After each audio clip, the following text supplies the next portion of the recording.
I'm sort of paranoid. There's an army of slugs trying to take over the world, and my brother's one of them. I control it. You ever hear this saying that human beings are reluctant to change? I guess they've never met any of my friends before. If you want to save the world, you have to change. When it comes to the Yeerks, all we know is that they're trying to destroy us. Everyone we know and our planet. But we're a threat to them. 5 teenagers. I know my friends and I can save Tom. I'm gonna use Elthanger's gift. The power to morph. I realize what's at stake here. It's the total ruin of our planet by the Yeerks. And it's scary. Every time I do something, I get a little stronger and I get smarter. I'm scared too. But fear doesn't stop me. Because I'm more afraid of what will happen if I don't do anything. And when I morphed into the tiger, I wasn't afraid for a second. No Yeerk was gonna stand in my way. Feeling like the tiger has changed me, made me confident, stronger. I'm not as afraid anymore.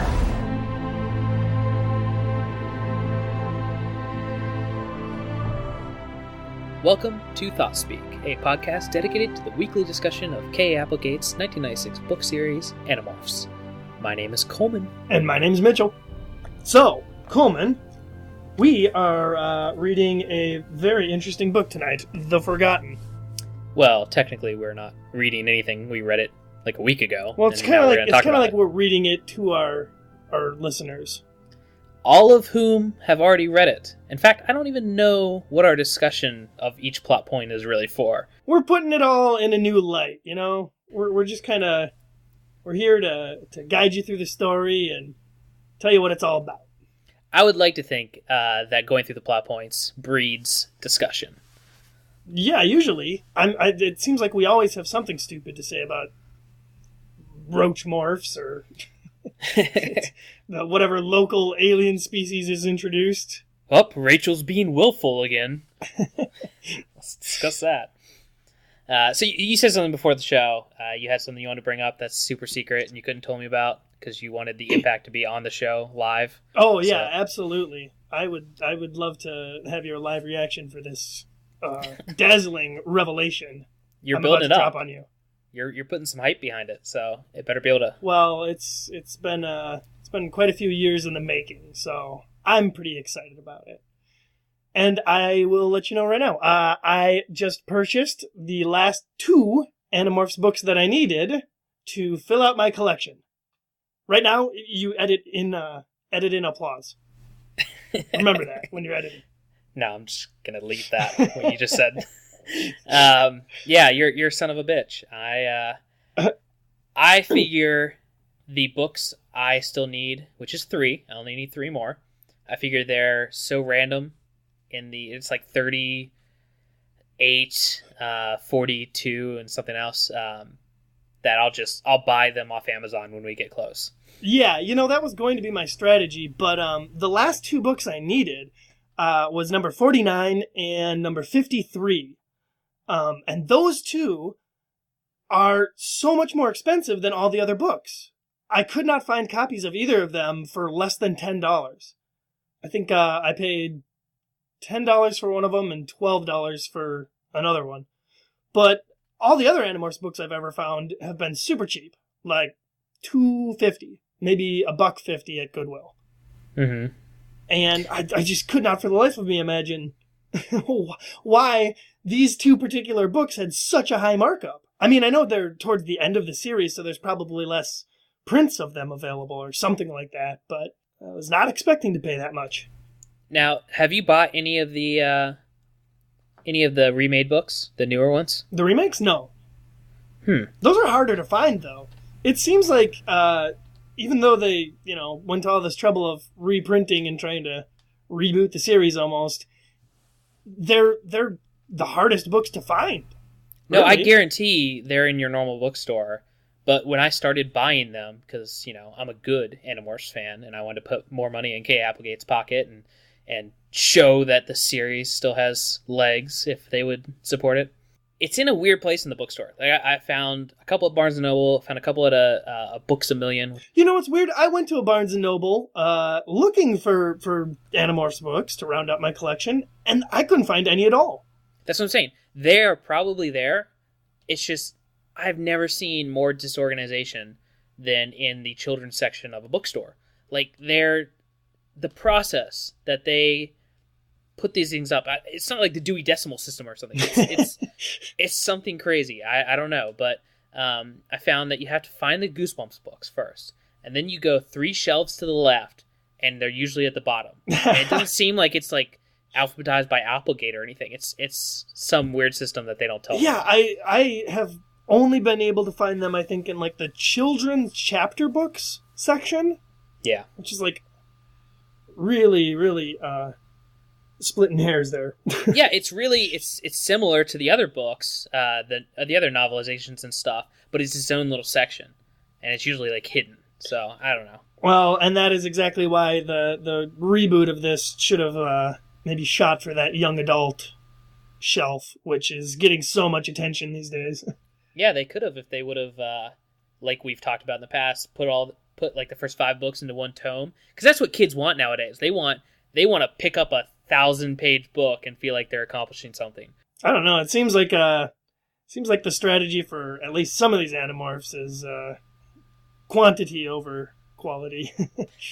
Look, kids nowadays, you've got 7-year-olds reading Game of Thrones, so you gotta up your ante as a author. Game of Thrones, young children. Let me tell you, is way out of the reading level of a 7-year-old. What else did we have to talk about here? I have something that was going to be part of the normal discussion of this book, but as I was writing it, I thought needed its own conversation outside, not distracting from the plot lines we'll get into later. Oh, of course. So there's a section in this book later on in The Forgotten where Axe is talking about how wondrous Earth is. Like, they're walking through the rainforest, spoilers. They're walking through the rainforest, and there's so much life around them, and Axe is just like, oh my gosh, your planet is amazing. Oh my goodness. And this is something I see in a lot of sci-fi books and movies and TV shows and stuff, and it pisses me off every single time. Everybody acts like Earth is this amazing, like, whoa, you have so much more life on this planet than we do, or this planet, you have so many different temperate zones, and you have so many different regions and stuff, and it makes no sense. If you have any planet out there that's going to sustain life, then life is going to be like we have it here. It's going to be microbes flying off the shelf, mutating, turning into 1,000 different things, and then 18,000 species of beetle. That's going to be anywhere that there's life. And for some reason, we go to Star Wars, and there's just an ice planet and a sand planet, and it's dumb. It's really, really dumb. Hey, lay off Hoth. Don't get me wrong, I love Star Wars. I'm just saying, look at Star Wars. Look at all the life in that galaxy. One galaxy, and you look in every single frame, there's a different alien. But for some reason, I don't know, just when they're building these worlds and in so many different sci-fi universes, there's always some stupid alien who makes a comment about how Earth is so incredible, and we got to save Earth because there's no other planet like it. And I guess it's just human fictional pride in our fictional universes. What can I say? We are a patriotic people, us Earthicans. Yeah. Well, the biggest offender, now that I think about it, is the game Mass Effect. Did you play any of those? I can't remember. I played roughly several hours of Mass Effect 2. Okay. Well, it's a pretty amazing universe. I mean, they really did a good job of making a new, modern sci-fi epic with, like, iconic species and, like, their own backstories. They did an amazing job building those universes. But it actually does something that goes a step further than what I was just talking about, where the whole main story, which is also pretty kind of a new twist on our place as humans in a galaxy if there's tons of aliens, where we're kind of this, the Mass Effect 1, we're this new race who's just started experiencing intergalactic politics and coming into our own and trying to be one of the important races in the galaxy. And we're being made fun of by all these other aliens. We're distrusted. There's like all these racial, racist undertones against humans and tons of other things. It's really clever and really good.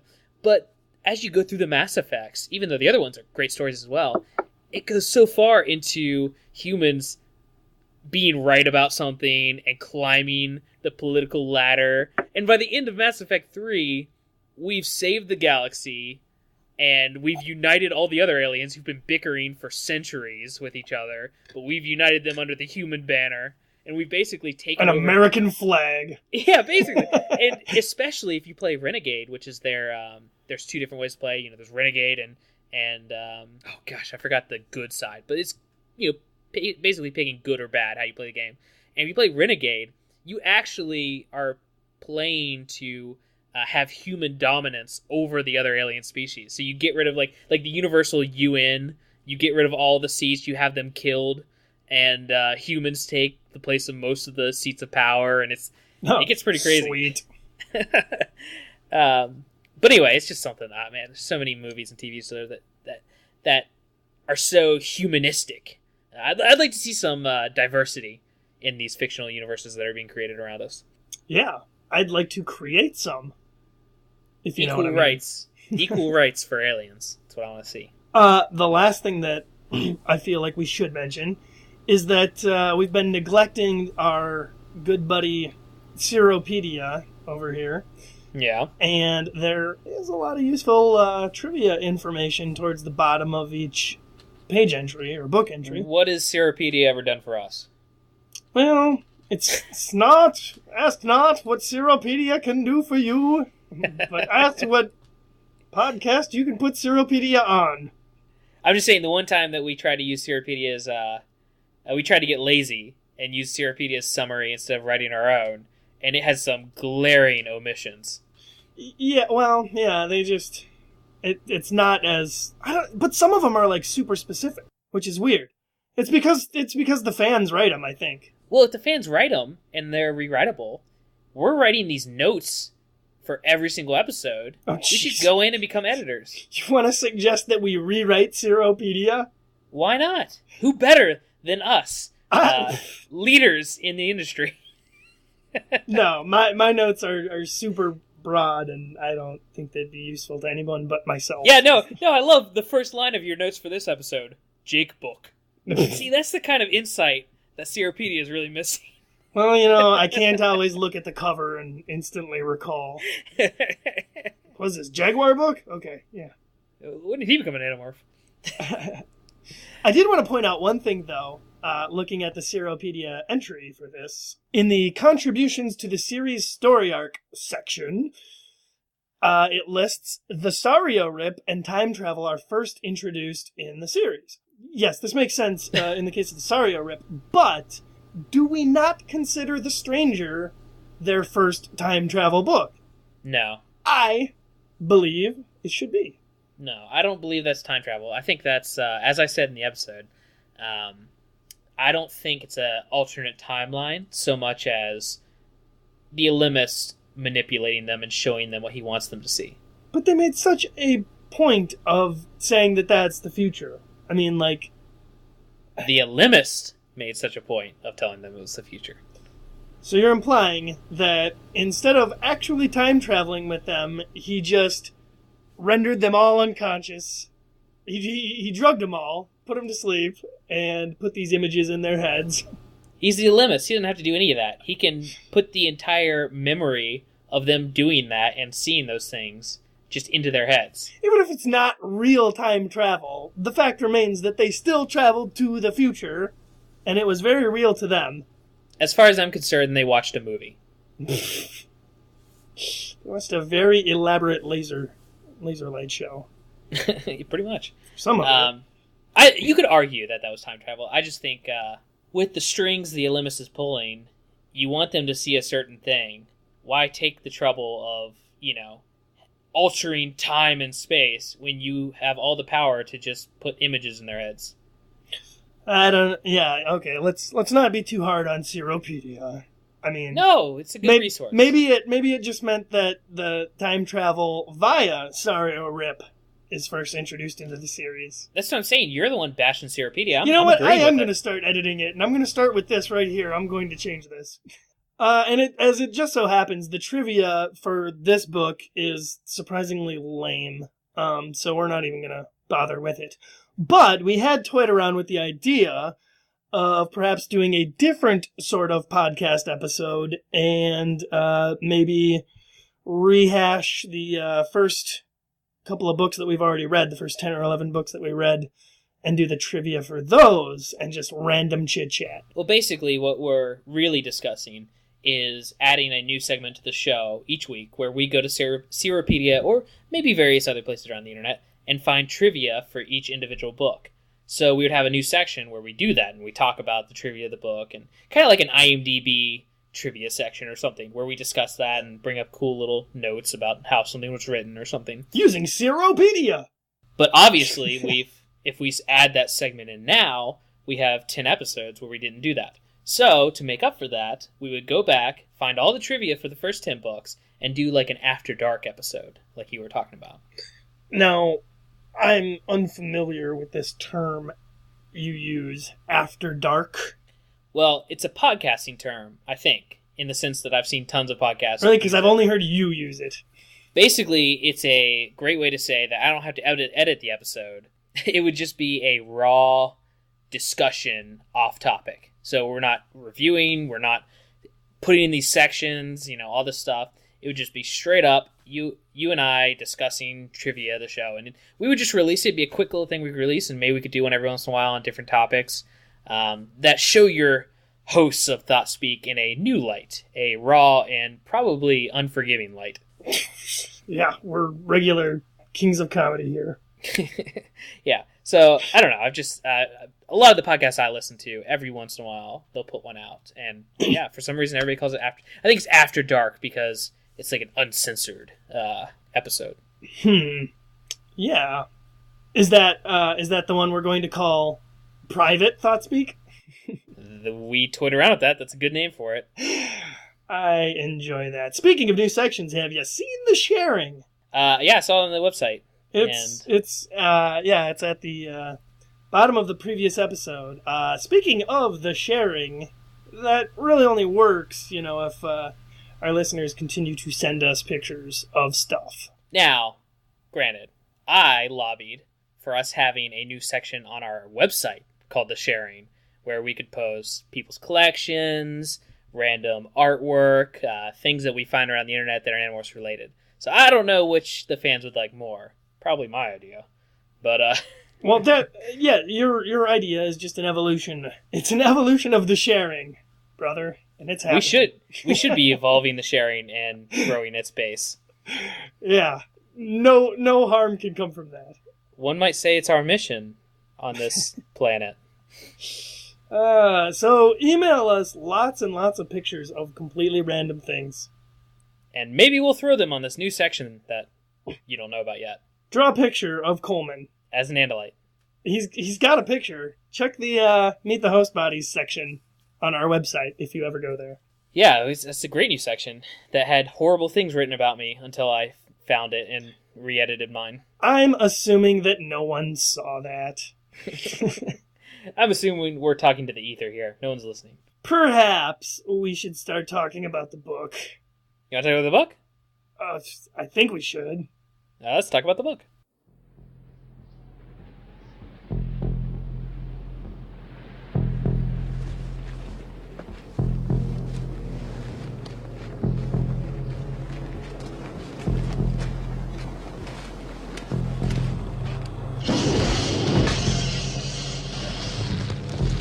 I know I'm human. And if you were all these things, then you just attack me right now.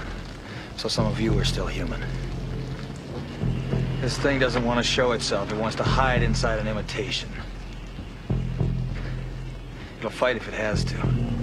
But it's vulnerable out in the open. If it takes us over, then it has no more enemies.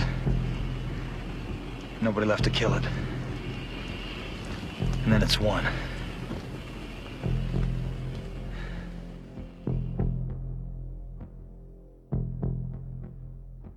Alrighty dighty. Well, tonight we are talking about Animorphs Book 11, The Forgotten.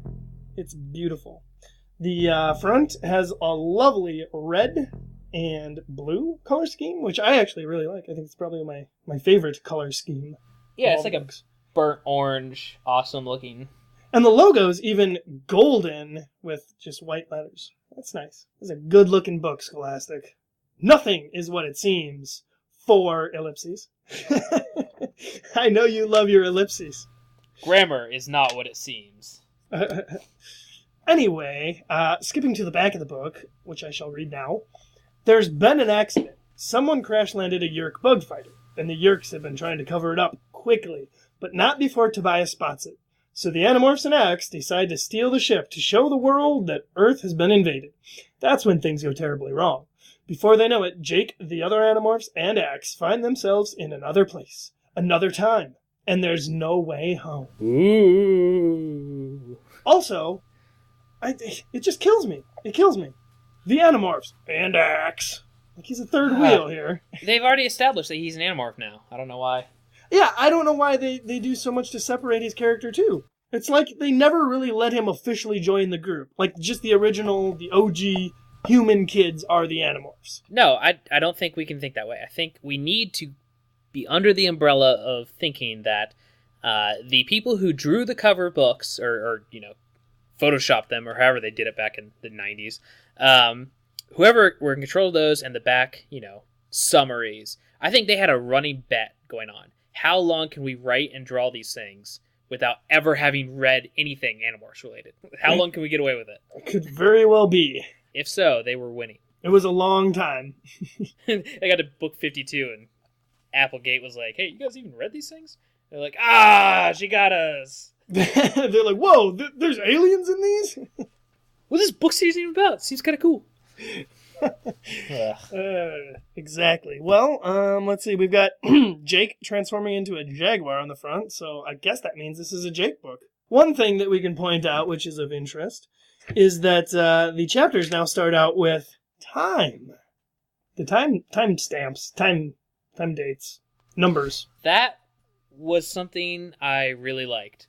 For some reason, it gave, it gave some gravity to the book. It kind of really grounded it in the real world for some reason, like more so than the other books. Like I know it's just a gimmick to sell the whole flashing time travel thing, but for some reason, just it made the book more of a slice of life story, which I don't know, it really hit home with me. I really dug that. I almost wish the whole series was like that. Yeah, that would be cool. But I think for this story in particular, it is especially important to know the time, since it's all very time sensitive, Oh yeah, obviously. And the entire book takes place over the span of a couple of hours, which is something I don't think we've seen yet. Most of the books tend to run over the course of a few days at least. Yeah. Well, anyway, the chapters start out with a time now, and we get a relatively short Jake recap. It's not so bad. Although, I have something to say about that Jake recap. In fact, I would like to have a reading. Ooh, everybody pull up your seats. You know it's going to be a good book when we have to stop at the recap and talk about something cool, I think. I didn't think there was anything... Well, I actually skipped over the recap, so... Educate us, good sir. That's what I used to do when I was reading these originally. I'd be like, recap, and then find which page it stopped. So anyway, I just want to read this little section. Controllers. That's what you call a creature that is ruled by a Yeerk, a controller. Something that looks human, acts human, sounds human, but whose mind is a Yeerk. They are everywhere. They can be anyone. Think of the one person in the whole world that you trust the most. Think of that one special person, and now realize, believe, accept the fact that they might not be the person you think they are. Deal with the reality behind those friendly, loving eyes lives a gray slug. What? I mean, he gets hardcore personal on... He's not even saying, like, hey, be careful, your best friend might be a Yeerk. He's saying, look in their eyes and believe that you can't trust them. I thought it was especially kind of hardcore. I had no idea I was skipping over that. It starts this book off with a bang. Wow. It was just super personal, and I thought it was a great way to start the Jake book. Well, it is kind of showing that, they hate them. I mean, Jake in particular hates the Yeerks. Yeah, but it was just like, it was such a, I don't know, cold, shock of his perception of the Yeerks compared to, if Marco's recapping. Right, yeah. Well, Marco's are pretty dang spiteful, too. Or they can be. Only when he goes into a blood rage and wants to, murder people and think on it. Maybe I'll have to start paying attention to the recaps from now on. I found that some of them are gold and some of them are just passing the time. Right. I guess that makes sense. Well, after that lovely recap, we get a scene of Jake and Rachel square dancing in gym class, which is pretty humorous, actually. Yeah, it's not like some of the other beginning scenes where they always try to do something like this, like some small moment in their lives or something they're doing outside of the Animorphs. And usually it kind of involves them using a morph. This is one time where it really didn't rely on that. Instead, it relies on the next plot element that gets repeated throughout the book, but still. And it's weird, too. I mean, it's like, square dancing lesson in class. It's like something that's realistic. You could see it happening in some weird class. And the fact that it's Jake and Rachel is kind of cool too, because it's just like family members hanging out. I don't know. I like this scene a lot. And they are two of the more kind of serious characters thus far. It's just interesting seeing them in more of a comedy situation. There was also something I didn't write in my notes, but I think there was some part too where he's still kind of recapping a little bit while they're square dancing, and he talks about Rachel and how. He says it like everybody says this about Rachel, like, oh, she's got a scary side too. But he says it in a way that's actually kind of like dark. Like he says something about the way of he's seen Rachel go wild or something, and she scares him. Like it's the first glimpse of like that future trouble they'll have where she's actually out of control. But he says it in such a way that it's like he's actually like you could see in the back of his mind thinking like, yeah, she's gonna be a problem. Well. He's the leader, so, he should be keeping tabs on all of his soldiers, quote unquote. Yeah, but it's juxtaposed between them, dancing and having a fairly normal time in class. It's just, it's the epitome of what these books are about. Yeah. Well, and, I mean, it was just doing that to set up who the characters are at this point, but sure, very well done. Yeah. And then we've got Cassie joining in almost immediately. I don't know what she's skipping class, trying to check in on Jake. I think this is like close to the summer or something. That's why all the classes are kind of like, just, making up stuff for them to do or something.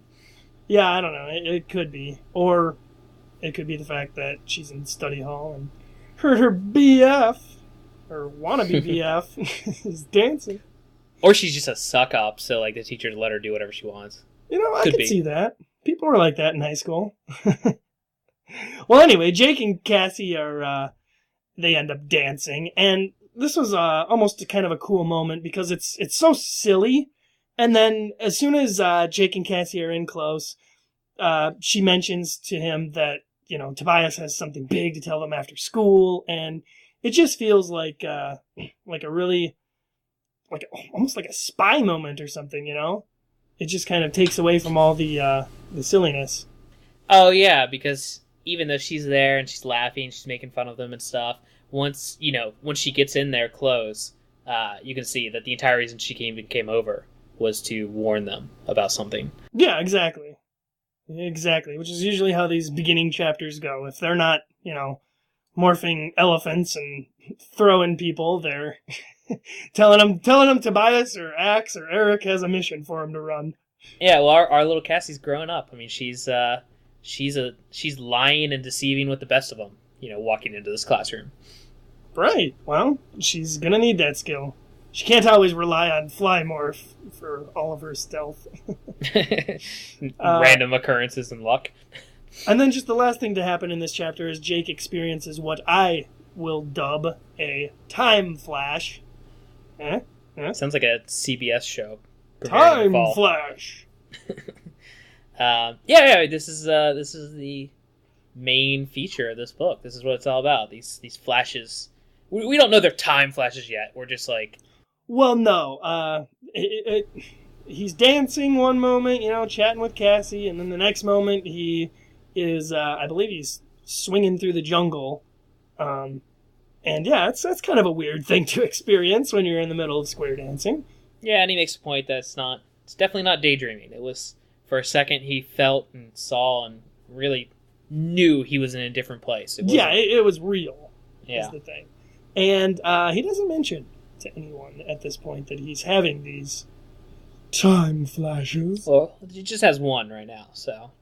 Well, yeah. But, I mean, he didn't say, hey, Cassie, I know we're just dancing, but let me tell you about my time flash. Well, I think it's because she didn't react at all, so it's not like something the Animorphs experienced. It was just him, so. Right, yeah.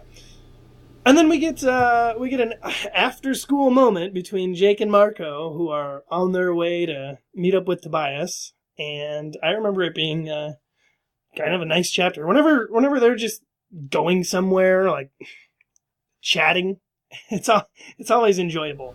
Tobias flying overhead. That happens a lot.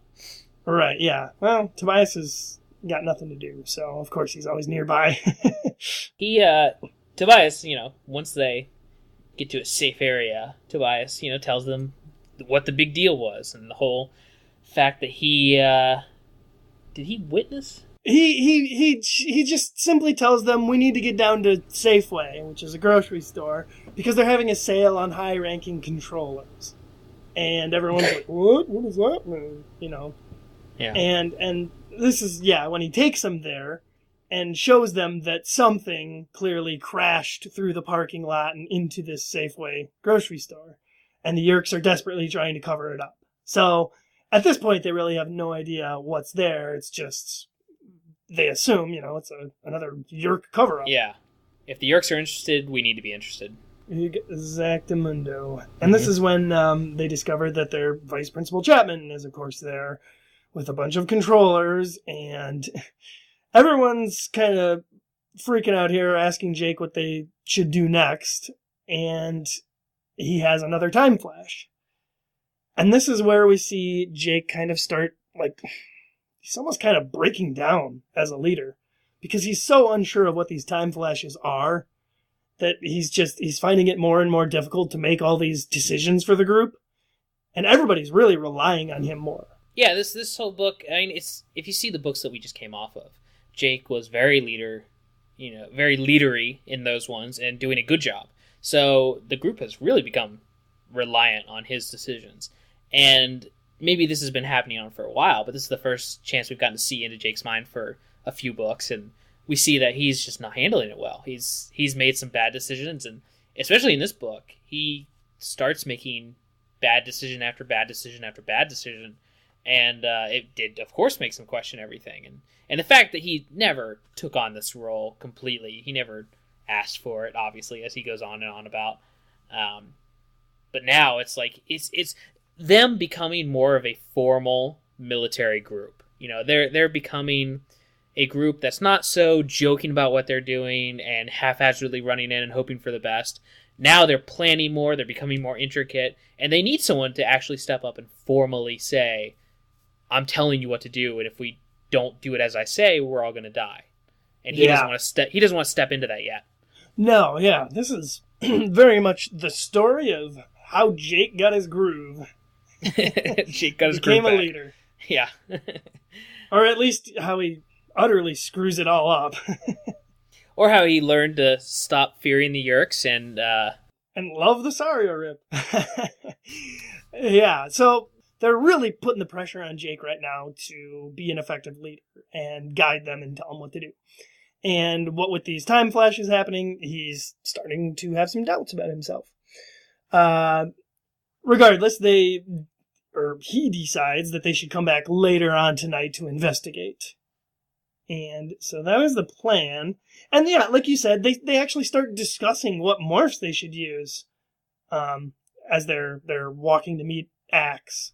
Which is kind of new. I mean, they've decided on morphs in the past. Well, yeah, they've decided on one broad, morph for a specific mission. But now they're more going down the list of what they have. Yeah, exactly.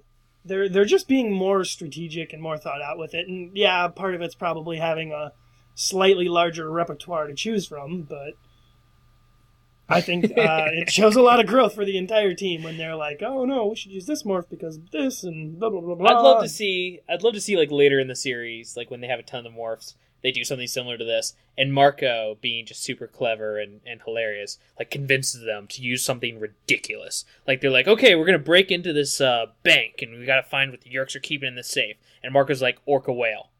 And they're like, what? He says, Marco, what are you talking about? Marco's like, what? I don't care what you all morph. I'm going orca whale. Immediately, Rachel's like, I'm going orca whale too. and Jake's like, whoa, and he's trying to stop this, and Cassie's like, got all these reasons for why they shouldn't do it or whatever, and in the background, Marco and Rachel are slowly turning black and white, getting bigger. Tobias is like, I'm more than a sky cam. I'll morph orca too. He starts falling out of the sky, changing to orca. Yeah, that would be good. No, man. If I were them in the later books, I would have like an Excel spreadsheet of all the morphs I've acquired because I keep track of all of that. Oh, I could. You gotta remember. How could you not? Every time they use a morph, it's a traumatizing experience. So because I would be smarter than them and not practicing on the fly. I'd be like in my bedroom, and I wouldn't go anywhere. Well, my thing would be it's just like how I play like a board game or something. It's not a matter of remembering what morphs I have later. The second I got this morphing ability, I'd be like looking through Wikipedia animal summaries, like picking morphs that I want, and I make a big list, and then I track them all down and get them all at once. I want to be the very best. Yeah. So anyway, they decide on flies for the mission, by the way, because that, as it turns out, is the most appropriate morph to use to get in there. And Tobias, I wrote this in my notes, that Tobias insists on coming along for the mission, even though we all know he's basically useless. It's one of the first times they acknowledge it a little bit, though. I mean, they're kind of like, well, we're probably all right. We're good. Well, it is at night, and it's supposed to rain. We don't want to trouble you, Tobias. You're go a home. bird. You're good. Yeah. But this is where they also decide that they're going to have to go, or there's a good spot across the highway or whatever, or nearby that they could morph at, without giving many details. They're going to a motel across the way. Sure, it won't be hard to get there. Across 4 lanes of traffic in Fly Morph. Yeah. But this is the part where Jake returns home and speaks with his dad for a moment. And this is, we finally get to see some of Jake's parents a little bit. I feel like it's been forever, maybe since the first book, since we've seen them. Yeah. Or at least, had any kind of speech from them or anything. Right. Well, they were towards the end of the capture, because, Jake comes home and they make his little joke. But, we actually get some stuff from his mom and dad. And his dad, in particular, reminds him about the big pay-per-view boxing match that they're supposed to watch tonight. I like that he doesn't blow it off. I think in a normal Animorphs book, he would have made some excuse because the mission comes first. But he actually thinks this out, and he's like, "No, I mean, I should do that, but I've got to have somewhat of a normal life, or people are going to become suspicious." Yeah, and I think it was also because Tom was there, doing the exact same thing. Yeah. Essentially, that would be awkward. Well, it's not awkward because neither of them know. Well. No, it would be awkward for Jake. I'm sure it's awkward as hell for Jake. Hey, Tom, did you see that left hook? It was a pretty good one. Kind of hit him in the temple. You think that hurt? Like his brain getting damaged like that? You think, he just drops like subtle little hints like, man, sometimes I feel like just packing up and leaving town for 3 days. What do you say, Tom? Or you want to come with me? Or veiled threats. Like that's what I'd love to see. A whole book of Jake being like, man, I mean, this boxing, it really makes you realize how defenseless our brains really are. I mean, a small bit of bone, a little bit of skin, just not much there. Tom comes down to breakfast one day and Jake's just watching like brain surgeries on TV. I assume Jake spontaneously signs Tom up for a free ear exam. He keeps leaving dead slugs at his door. That he salted from the garden. Yes, no, very interesting. I think he'd be dead in a fortnight. So yeah, as you said, Jake does stay and watch the boxing match because he says it shouldn't take the whole night. It should be over, hopefully, with any luck, soon. Like 3 rounds. I mean, it's boxing. The guy could go down on the first round. But not usually, but yeah. As it turns out, the match runs a little long, in fact, and Jake just barely manages to make it in time. He doesn't make it in time. He's like 30 minutes late. Yeah, well, I mean, it's not late enough because they still go through the mission. Well, yeah, I mean, they're gonna wait for him. He's the leader. But yeah, he's like 30 minutes late, and they're all just kind of hanging out on this, in this under this whatever it is, pavilion or in this parking lot. BT Dub. On the way over, he also had another time flash. Yeah, yep. Important to mention. So he's very disoriented. He's coming into this whole thing. And I remember that everybody has, like super bad vibes about going on the mission. And they actually have a discussion on whether or not they should go through with it. Which is kind of weird. Usually once they've gotten this far into doing a mission, they're, just accepting that they're going to do it. This one, yeah, they're all bringing into question, and Jake specifically says he has some weird feeling that's like, should we really do this? And I mean, they're just. This is a spy recon mission. This is even like usually a main mission in the books. Yeah. This is a surprisingly small mission for them to run. It's just some surveillance. Well, this is usually what they do in all the other books, like before the big mission. But despite having bad feelings about it from everyone, it's unanimous. They all go through with it anyway. And yeah, they all more fly and try to cross over 4 lanes of road in a rainstorm. So you got globules of rain falling around them. Jake almost gets hit by a windshield. Yeah, everybody's getting hit by rain. He has another time flash. It's not a good time. And I'd just like to point out, I don't know, this isn't going to be very clear unless I can say it correctly. I don't know if anybody else gets this vibe. But this part of the book specifically, this mission, the lead up to this, with the big fight and all that stuff, something about this book feels different. I don't know what it is. I don't know if it's just like this commanding tone of a Jake book that we haven't seen in any of the other ones, or something about the urban mission, like the way it's just, they're in this parking lot and they're crossing a highway and they're going to this grocery store. But maybe it's even the time at the beginning of each chapter. Something just feels better about this book. You know what it so is? Far. There's no Cassie's barn in this book. Maybe, but I think this one just feels so real world. Some of the other books, there's no woods in this book other than the Amazon rainforest. That's true. Something just feels more real about this book. It's in this urban environment. It's everything that's happening so far. The mission they're taking. It's a lot smaller world. Just going to this grocery store and reconning something.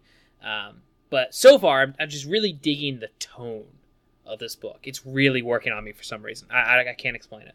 No, I totally get you. You just verbalized what I held in my heart. Yeah. So they make it across the highway, as you were saying. Of course, yeah, because it's only like chapter 7. They all die. Whatever. Book series over.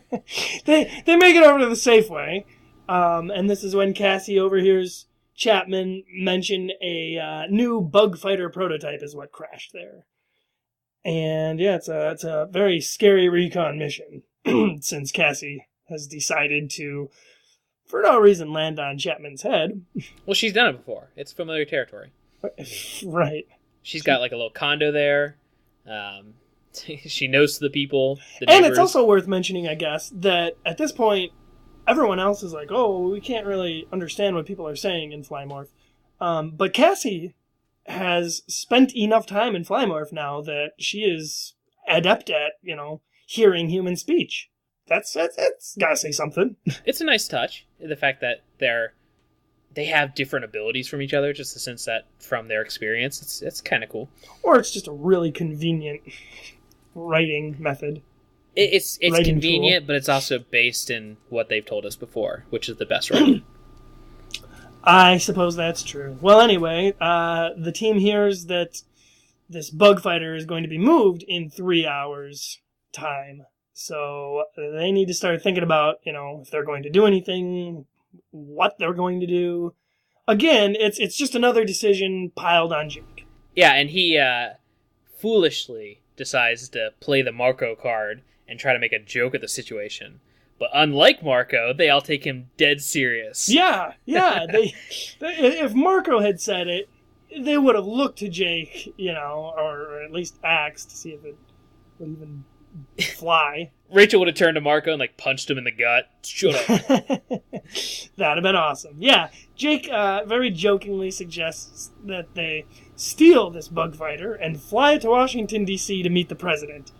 And everyone just goes along with it. I want to see that book. It'd be like the ending of the Tim Burton remake of Planet of the Apes. Like, it's just a spaceship lands in the Washington Mall. Gets that out. That would be awesome. Jake gets out. Mr. President. There's a bunch of apes everywhere for some reason. I was a dog.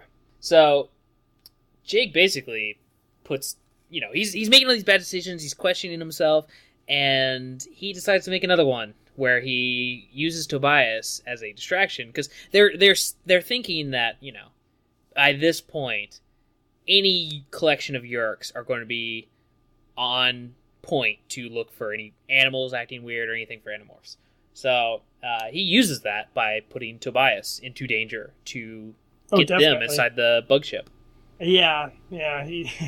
His plan is basically to use Tobias as a bullet shield, because all he does is fly around once through the room. Just once, Jake says. Well, he flies around, and then his escape gets blocked. And it's like, well, yeah.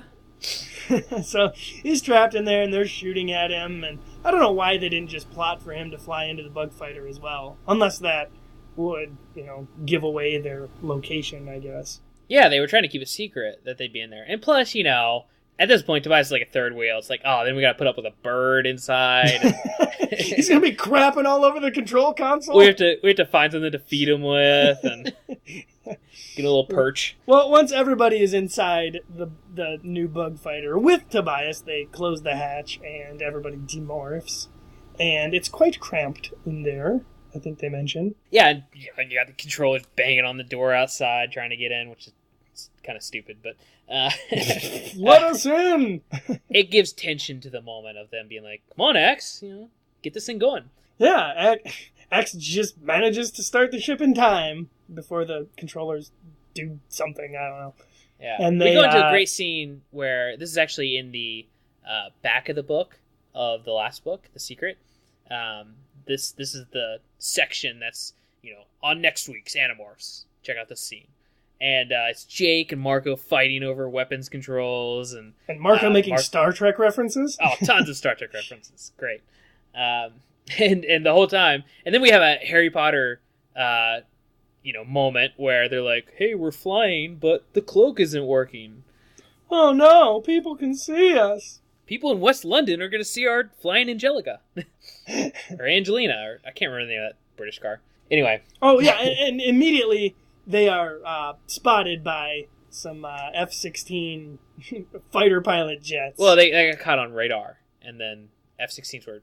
If anything, if there's an unidentified craft over the American territories, the sky... Over L.A.? You will have F-16s over you very quickly.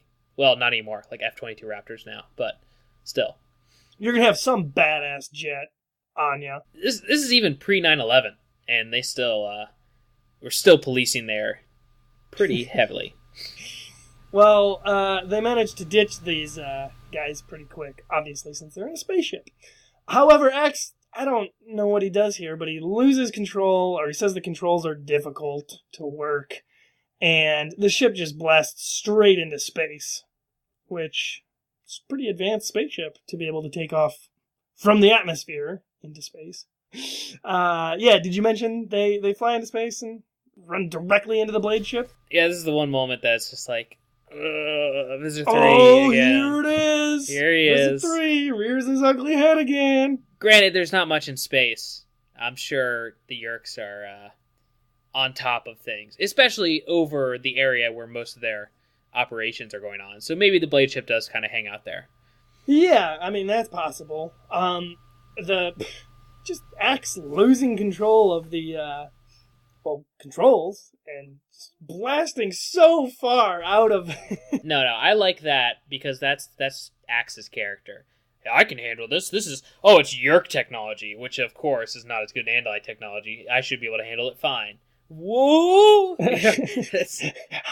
I guess when you put it that way. That's totally I will Axe. admit, though, I rarely think of Axe as, like just one of the kids, like a teen. No, I think they write him really well in that, because it's perfect for the Andalites, because even if you met an adult or a kid or anything, I think their kids are probably the snottiest little kids in the world who try to act like, warriors when they're like 8, and they try to talk like them and everything. So I can totally see an Andalite teenager, he's talking down to humans, he's acting like an adult, but he keeps, just like the rest of them, he keeps making dumb decisions and overplaying his cards. Yeah, I suppose. When you put it that way. Yeah, I guess you made me see that I see Axe as an adult. Look, I wish you would just realize that these are some real writers working on these books, and they know what they're doing. I'm not even being sarcastic. They have a handle on this. No, yeah, Axe is a great character. Damn, man. I'm just saying. Hey, we're going to get a ton of emails, everybody being like, stop bashing Axe. You just don't get him like I do. He was my favorite character, so he's good. Right, so we were talking about the Blade Ship. Something. Yeah. So they decide that they can't, escape the Blade Ship. They can't outrun it. So their only option is to fight. Once again, they're forced into a Visit 3 fight. They should have Independence Day'd it. Pretended they were a friendly ship. Yeah, that might have worked, except for the fact that, all the controllers down in the old Safeway probably immediately reported Andalite bandits stole this experimental new bug ship. I don't know. I think it'd take a while for Chapman to get back in his secret little basement room and fire up his Z transponder and memories. So they do make the foolish decision, and I don't know why Axe backs this. It's pretty dumb, but let's fire on the ship, and it's almost like maybe they're kind of accepting their fate, and they're like, well, let's see if we can do any damage to it. Maybe. Do you get that feeling from it, or? Yeah, basically. Well, they are constantly, it's like in The Message, where they realize they can't outrun him, and they realize all that they can do is run out the clock until they're dead, and so they're like, well, we might as well go out attacking. They have a lot of these go out attacking mentality kind of moments. It follows it through the series, too. Basically. And when they're done trying to sacrifice themselves, they start sacrificing other people. That's so true. And sad. Let's see. We've got both the Animorphs and Visitor 3. They have a laser beam off, firing Draken beams at each other, and this is something I don't get. The Draken beams collide, and we're not spoiling anything to say Osario Rip is what occurs from that. Which is like a temporal distortion that, allows the surrounding area to be in flux of time and space, I guess. Some Doctor Who BS. Some Star Trek stuff, basically. and this is a classic storytelling thing. I mean, you go back, we've already referenced Harry Potter a little bit. This was a major plot point in Harry Potter. Every time two, brother wands would hit each other at the same time with a spell, they would rebound into summon Captain Planet, and the Doctor joins them to fight the Sith. Yeah, no, I know. Yeah, exactly. You got both ships falling into the ground, back to Earth. Oh, wait, what I wanted to say was, shouldn't Sario Rips be, fairly common, what with all the Dracon beam shooting these controllers are doing throughout the series? No, I'd like to reference now something way nerdier than what we've been discussing and what we're discussing now. Were you going to say the handheld Dracon beams probably have different levels of charge than the No, but that's a good point. Ship-mounted? That's a good point, and we're going to do an entire After Dark episode just talking about Dracon beams. We're going to talk about the specifications of the ship-mounted Dracon beams. But no, I want to go into... there's this book series based on the Halo video games, and the first 4 or 5 books are actually really, really good standalone books. But they go into the science of ship-to-ship space battles and lasers and densities, and really mostly about the statistics of hitting another ship in space. So if you think about what it would go into for a computer to program pinpointing another ship in a vast, space with hundreds and thousands of miles in between ships, and all the tedious, boring crap you don't want to read. no, it's great. The Halo books got it. Yeah, but it goes into that, and so I think it doesn't happen very often, because even if you have two ships, Star Wars style, like side to side, just firing at each other, the chances of a beam of light hitting another beam of light in the exact same angle or the same proportions. Oh yeah, you'd have each to be other. like dead on. You mean? Yeah, and I think this is a big part of the fact that both of these are Yerk technologies. So it's not like an Andalite ship firing on a Yerk ship where they might, create their laser beams completely differently out of different substances or different, there might be so many variables there. This is two ships that have probably pretty similar technology, since this is a prototype, so it's trying to have better weapons and stuff. And so you probably have pretty close in size and power weapons hitting each other, and maybe that's a big part of it. But Axe does say, when they talk about this later in the book, he knows what it is immediately, so this might be a little more common than I'm giving it credit. Yeah, actually. I mean, he did say he studied it in school, had a class on it. Yeah, and he's like, oh, it's a Sario rip. It's like, so, there's probably some I can think of the probably amazing books you could write of just like naval combat between like dome ships and Yerkpool ships and stuff, and like these Sario rips being created and them using those like you would use like battlefield, hills and bunkers and stuff. I want the all Andalite version of Ender's Game. Oh my gosh, yeah, that would be amazing. Oh wow, I want to read that book. Andalite Ender, you cannot end their species. No, it'd be Prince, Axe's Elfhanger, Prince Elfhanger. It'd be some ship battle with him, and they're losing, and they've lost 4 dome ships, and a mothership just arrived. We're so doomed, and they see that 2 Sario rips were created on the northeast corner of the planet's, gravitational pull. So they pull their ships into that, which lets them go back in time an hour, where they can save one of their ships, and then bring in other ships. That'd be amazing. And then it all turns out to be just a ad for the board game Battleship, the new edition. I would buy that Animorphs Battleship edition. You've sunk my Sario rip. I would like to point out that oh yes, so their beams have collided, created a Sario rip. Everyone's crashing for some reason. And before they're falling to Earth, Cassie points out that it's daylight in the Western Hemisphere now, or something. No, she sees that it's daylight over the Middle East, when before it was somewhere else. Or maybe I've got those backwards. Something like that. Well, yeah, exactly. She points out that there's been a change in the daytime cycle of Earth. Exactly. Which is peculiar, but Marco's like, who cares? I'm crashing. Are you seeing this? I'm crashing over here, right? And then they do crash, so.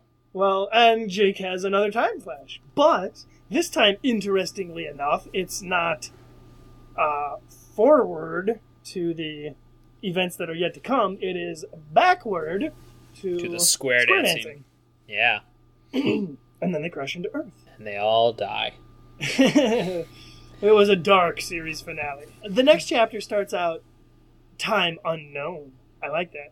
It threw you for a loop there, right? Oh yeah. I was on board with that time, and then it went unknown, and I was like, no, I have no idea. Yeah, Exactly. well, we've got Jake waking up in a very crappy jungle. Very and Lost-esque. Giant beetles that he's slapping off himself, and ants that he has to avoid everywhere. I mean, this is a real deal. This is a rainforest. As crappy as the rainforest really is. And it doesn't take too long. A few minutes of him trying to figure out where he is and what's going on and what happened to the others before Tobias flies in overhead, dodging trees and vines and everything else. Neighborhood Skycam is there. I feel like Tobias would have, if this were a really realistic book, he would have died pretty quickly in this jungle. Really? You don't think a red-tailed hawk can handle the climate there? I mean, I'm sure it's hot as balls there. Well, yeah, it's hot as balls, and then, what prey is he eating? It says that he can't survive that long without eating. And without even that, not even thinking about that, if you've seen any Brazilian rainforest, which is where they determine they kind of are, how is he flying under this canopy? Like, it's just vegetation from ground to canopy. I don't see how he's flying around. I don't know. I assume there's a lot of like hot air that is constantly moving around. I'm sure it's full of thermals. I'm just saying, no, I'm sure it's thermaling it up. I'm just saying there's no room. I'm sure there's vines and so many trees packed close together. I mean, the birds that exist in the rainforest are small little birds, not like hawks. Well, he could eat those. I'm saying he can't fly. the scene later when they're all morphing and acquiring monkeys, if the camera would have panned over a little bit, Tobias is over there just eating one of the dead ones. No, he's just ripping baby monkeys away from their mothers, taking them to a branch. Cassie's like, well, he's gotta eat. But anyway, so Tobias, we keep getting off track on this episode of Hardcore. Oh, definitely. But Tobias, he leads Jake back to the others. And yeah, because conveniently they're already all together and awake and sober, whatever. Cassie, using, I assume, a hidden GPS, figures out they're in the Amazon rainforest. Well, to be fair, she deduced that it was either the Amazon rainforest or some other lesser-known rainforest. That's a little silly. She mentions like 2 places of the rainforest, but there's actually some pretty dense, technically classified rainforests in like Asia and stuff. So there could have been quite a few. Oh yeah, they could be anywhere really, and it doesn't really matter. It's generic rainforest setting. Go. Yeah. And she and Axe are quick to point out that they created a Sario Rip and traveled through time. And the situation is just completely and utterly horrible at this point. I mean, they are in a crashed bug fighter, which they're not even sure if they can fly out of there just yet. Even if they could, they have traveled through time and they're not sure which way they've gone. They don't know if they're in the future. They don't know if they're in their past, which is a huge problem. What else? The rainforest, obviously they're all in their morph outfits. Yeah, no shoes, of course. So that ain't good. And it's just a matter of, even if they could fly up, which I'm surprised they don't at least try it, but even if they could fly straight up and try to see where they are or see if there's anything close, they mentioned that, well, even if we do get out of here, what are we going to do? What are we going to call our parents from South America and be like, hey, pick me up? Yeah. They're quite screwed here in this. Which, not to go off reference again, but there's a great scene in the movie Little Monsters. Do you remember that movie with Fred Savage? Yeah, I do. Oh my gosh, I love the ending because that movie's all about going under your bed and entering the world of monsters. And the beds of the entire world are connected to this underground world where the monsters live. And so at the end, they're running away from the bad guy and trying to get out of there before daybreak because they're all going to turn into monsters if they stay down there too long. And they just find a bed, get out of it, and it's like some beach in, I think it is in South America. There's some beach they get up on. And they find a payphone and they call their dad and they're like, hey, we need to get out of here. I don't remember that, but that's the very end. Interesting. Yeah, it's a great movie. Great movie. Well, next week on Thoughtspeak. After Dark episode. Our review of Little Monsters. So the team is in a terrible, awful, horrible, like potentially the worst situation they've ever been in. Other than the ones where they were going to die. So this is the 11th worst situation they've ever been in. Yeah, exactly. And at this point in the book, we have Axe noticing that there's something humanoid in the bushes over there, watching them. And to Tobias, the bushes. Tobias, runs interference, checks it out. And this is where Jake's trying to get some more information out of Axe about the Sario Rips. And we have Axe hinting that he says that he didn't pay attention to that class specifically because of a game and a girl had his attention. Yeah. I assume the game is not, if they're not referring to like some sports activity he's going to do after school. He was probably just, one of the kids who played like Yu-Gi-Oh at the tables at lunch or something. Exactly. Magic the Gathering. Blue Eyes White Dragon. Oh, you got me again, Axamilly. I play trap card. Sario Rip. Oh, didn't we study that just now? Yeah, all of the Andalite Yu-Gi-Oh cards are just normal things. It's just training for becoming a warrior. Yeah, so Axe wasn't paying attention once again. Haha, Axe. And he says he can't repair the ship. And this is when Jake almost gets hit by a spear. But Tobias warns him, as he's always going to do. Just in the nick of time. I don't know if Brazilian tribesmen would flat out just try to kill another human. I think there's tons of like videos and stuff, expeditions down there, and they're actually pretty interested in whenever they see a white man come into their jungle. They always want to try to talk to them and check them out. Yeah, but you got to remember that a little bit later on in the story, it's revealed they already do not like Visor 3. So there you go. That's the solution right there. I mean, it's just Visor 3's personality. He doesn't make friends well. So of course they're going to be chucking spears at any new people that they see, especially ones that are hanging out with the Andalite that resembles Visor 3. That's true. So, in your face, Coleman. Just like the spear was almost in Jake's face. So have my words punctured your pride and tree bark behind you.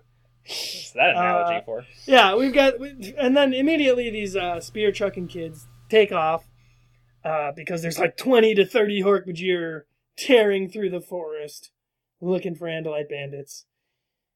And Jake makes another questionable leader call here. He tells everyone that they have to bail, but Axe has got to remove something from the bug fighter first so that, if the Yeerks recover it, they can't fly it out of there and abandon them. Yeah, I mean, this is something that he questions later on, but I think this is actually not a bad decision because he makes it on the fly, but he still thinks it out just enough to think that, this could be our only way out. We can't take it with us. We can't protect it. So let's keep it in the same spot and, disable it so we can come back to it later. That's not a bad decision. Right, yeah. And I agree with you. I think it's the right call for him to make here in this situation. But the characters, Tobias in particular, takes it pretty hard that, Jake would have the stones to command one of them to stay back in such a dangerous situation. Despite the fact that Jake ordered Tobias to do something dangerous not hours before this event. Yeah, but Tobias has, this guilt of not being able to help them. Well, yeah, of course. Yeah. But, it really plays up to where they're at as Animorphs right now, in the fact that, they want Jake to be this leader, and they are becoming more organized, but it's still another thing to hear him give an order that one of them could die from. So they can't have it both ways. They either have to trust him completely to lead them, or make it a democracy, which never works in the military. We want this to be an oligopoly. Oh, only like the richest Animorph will prevail. Oh, who is the richest Animorph? Rachel. By old-timey standards, Cassie owns land. So ooh. That's something. Yeah, she owns half of Northern California, apparently. Pretty much. Her family are the guardians of the national forest. There. Probably. Her parents are probably Animorphs, too. They're just hiding it from Cassie. Whole other separate story. Oh my gosh, that's a good book. That's why they started an animal rehab clinic, to acquire morphs. Because they knew their daughter's destiny. Yeah, I don't know. I think Marco's probably rolling in the bucks now. His dad's back into computing and... Oh, what? Just because they moved into an upscale condo downtown? They didn't move into an upscale condo. They moved into the same neighborhood as Jake and them. Yeah, it's true, I guess. I'm just saying, his dad, I know someone personally, Ben, you know Ben. He, friend of the show, Benjamin Tubb. His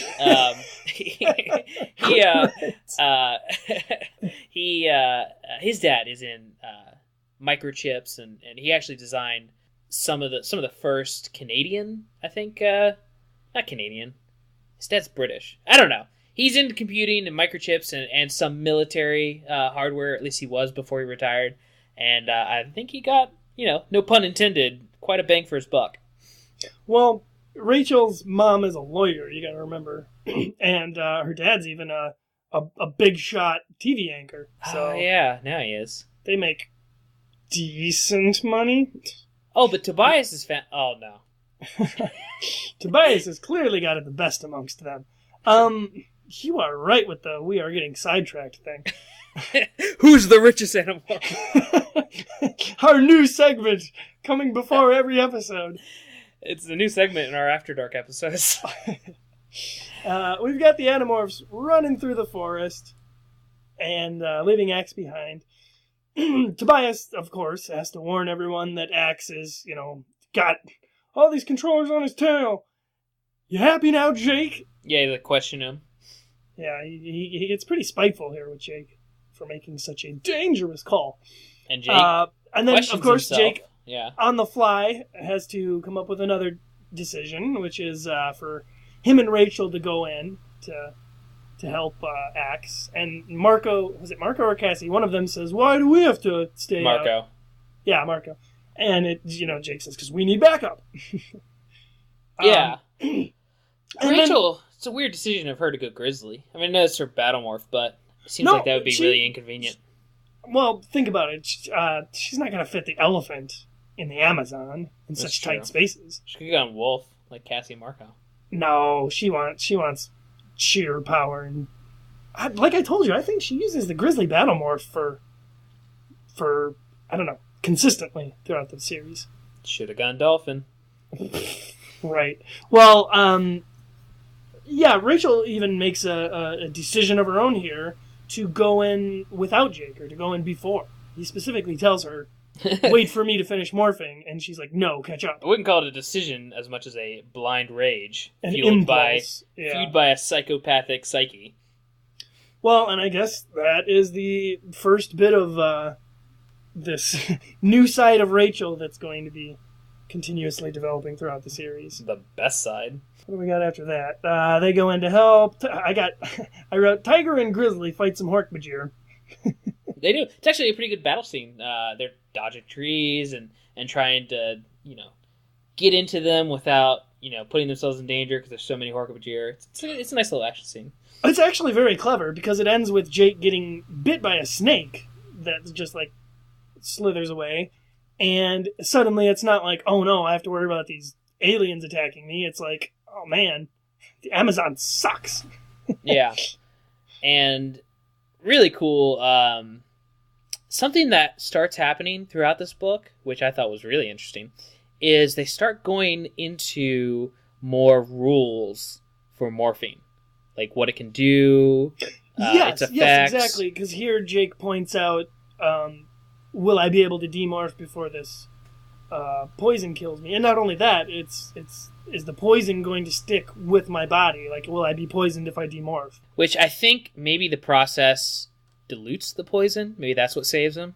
I would just imagine that, everything that you acquire in your new body, all your wounds, any foreign fluids that were not a part of the original DNA, those will be removed as well. Here's something I never thought about. So they explained where your mass goes when you morph an insect. Where do you gain mass when you morph something bigger? I don't know if they ever go into that. How Rachel would do the elephant morph.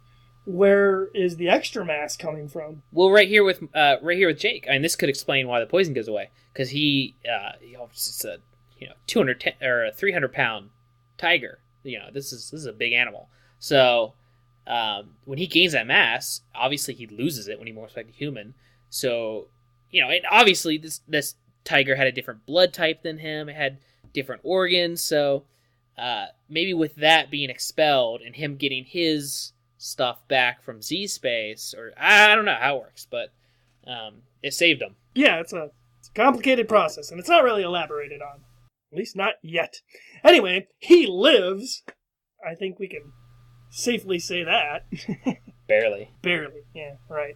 Well, anyway, experiences another time flash, by the way. And then immediately, him and Tobias fly off to find Rachel, who is still in Grizzly Morph, and she ain't doing so well. Yeah, they find a little, kind of a horror scene or something from a horror movie here, where they showed earlier that the ants are very tenacious in this rainforest. And specifically here, you've got a dying animal, in this case a grizzly, and the ants are just ready. They know what to do. We need to start taking this animal apart, and they're pulling her apart. I mean, they're taking bits and pieces back to their colony. Yeah. Jake mentions, the ants are biting out pieces of her flesh and fur, and yeah. And I don't know where our listeners are. I'm sure you guys are all over the country and from what we've seen, the world.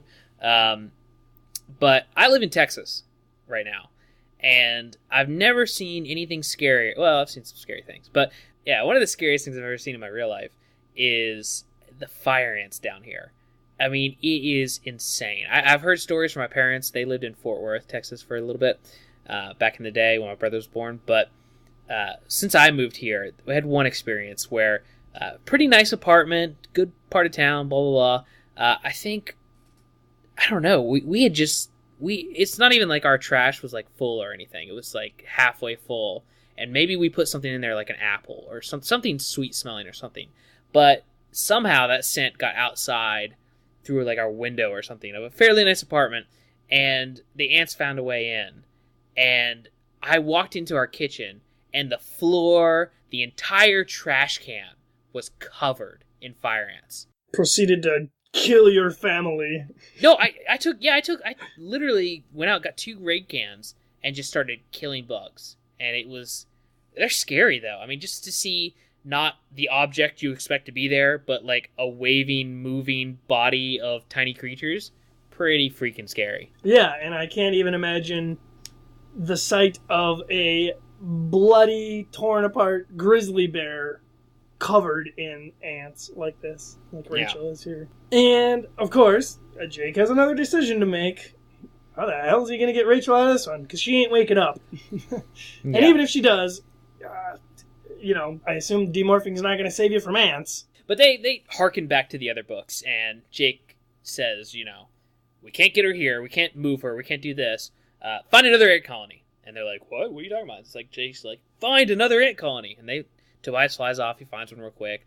They get like a stick or something like that. He starts... They take her fur. They tear off fur from Rachel. Yeah, and Jake leaves a little trail of this other ant colony to lead him over to her. So he's got 2 ant colonies warring with each other, and that gets all the ants like out of her mouth and her nostrils and things like that. Things that could have killed her when they would have gone inside her. And that gives them just enough time to, wait for her to wake up. She wakes up shortly. And then they're just like, demorph and run. Yeah, demorph and follow me. We're heading for the stream. Yeah, a stream nearby that Tobias had also found. Which I immediately sprinkled up when I saw them do this, because I'm like, oh, no, they're in the rainforest. Don't go in the water! Yeah, I know. You'd think they'd be a little more worried about it, but no. They run straight to the water, and I believe it's Cassie finds them and tells them, you gotta get out of there right now! Because of the piranha. I'm surprised they went with piranha. There are much scarier things in the rainforest, like, those tiny little fish that swim up your urethra. Yeah, exactly. Or just bacteria, stuff like that. Nope, urethra fish. Or crocodiles, I thought they were going to do. Urethra fish. Anyway, this is when we have the team rejoining Axe, who is, surprise, surprise, still alive. Yay. Huzzah! I mean, I was worried because, he's technically not even an Animorph. So they could really kill him off at any time. Yeah, they could just get another Andalite. It wouldn't be that big of a deal. So anyway, they find Axe again, and this time he is in a new morph, which happens to be a monkey. And it's super funny to everyone. Spider monkey. Yeah. And he's got the all-important Bug Fighter's computer core with him. Yeah, basically that's good. keeps the Yeerks from being able to take off or anything, or even use the Bug Fighter from what he says. Yeah, and now they're kind of back in their plotting phase, and they decide to go get some new morphs, which conveniently Axe can lead them all back to because he knows where the monkeys are. Here's a great thing. I have to bring this up. This is one of my notes.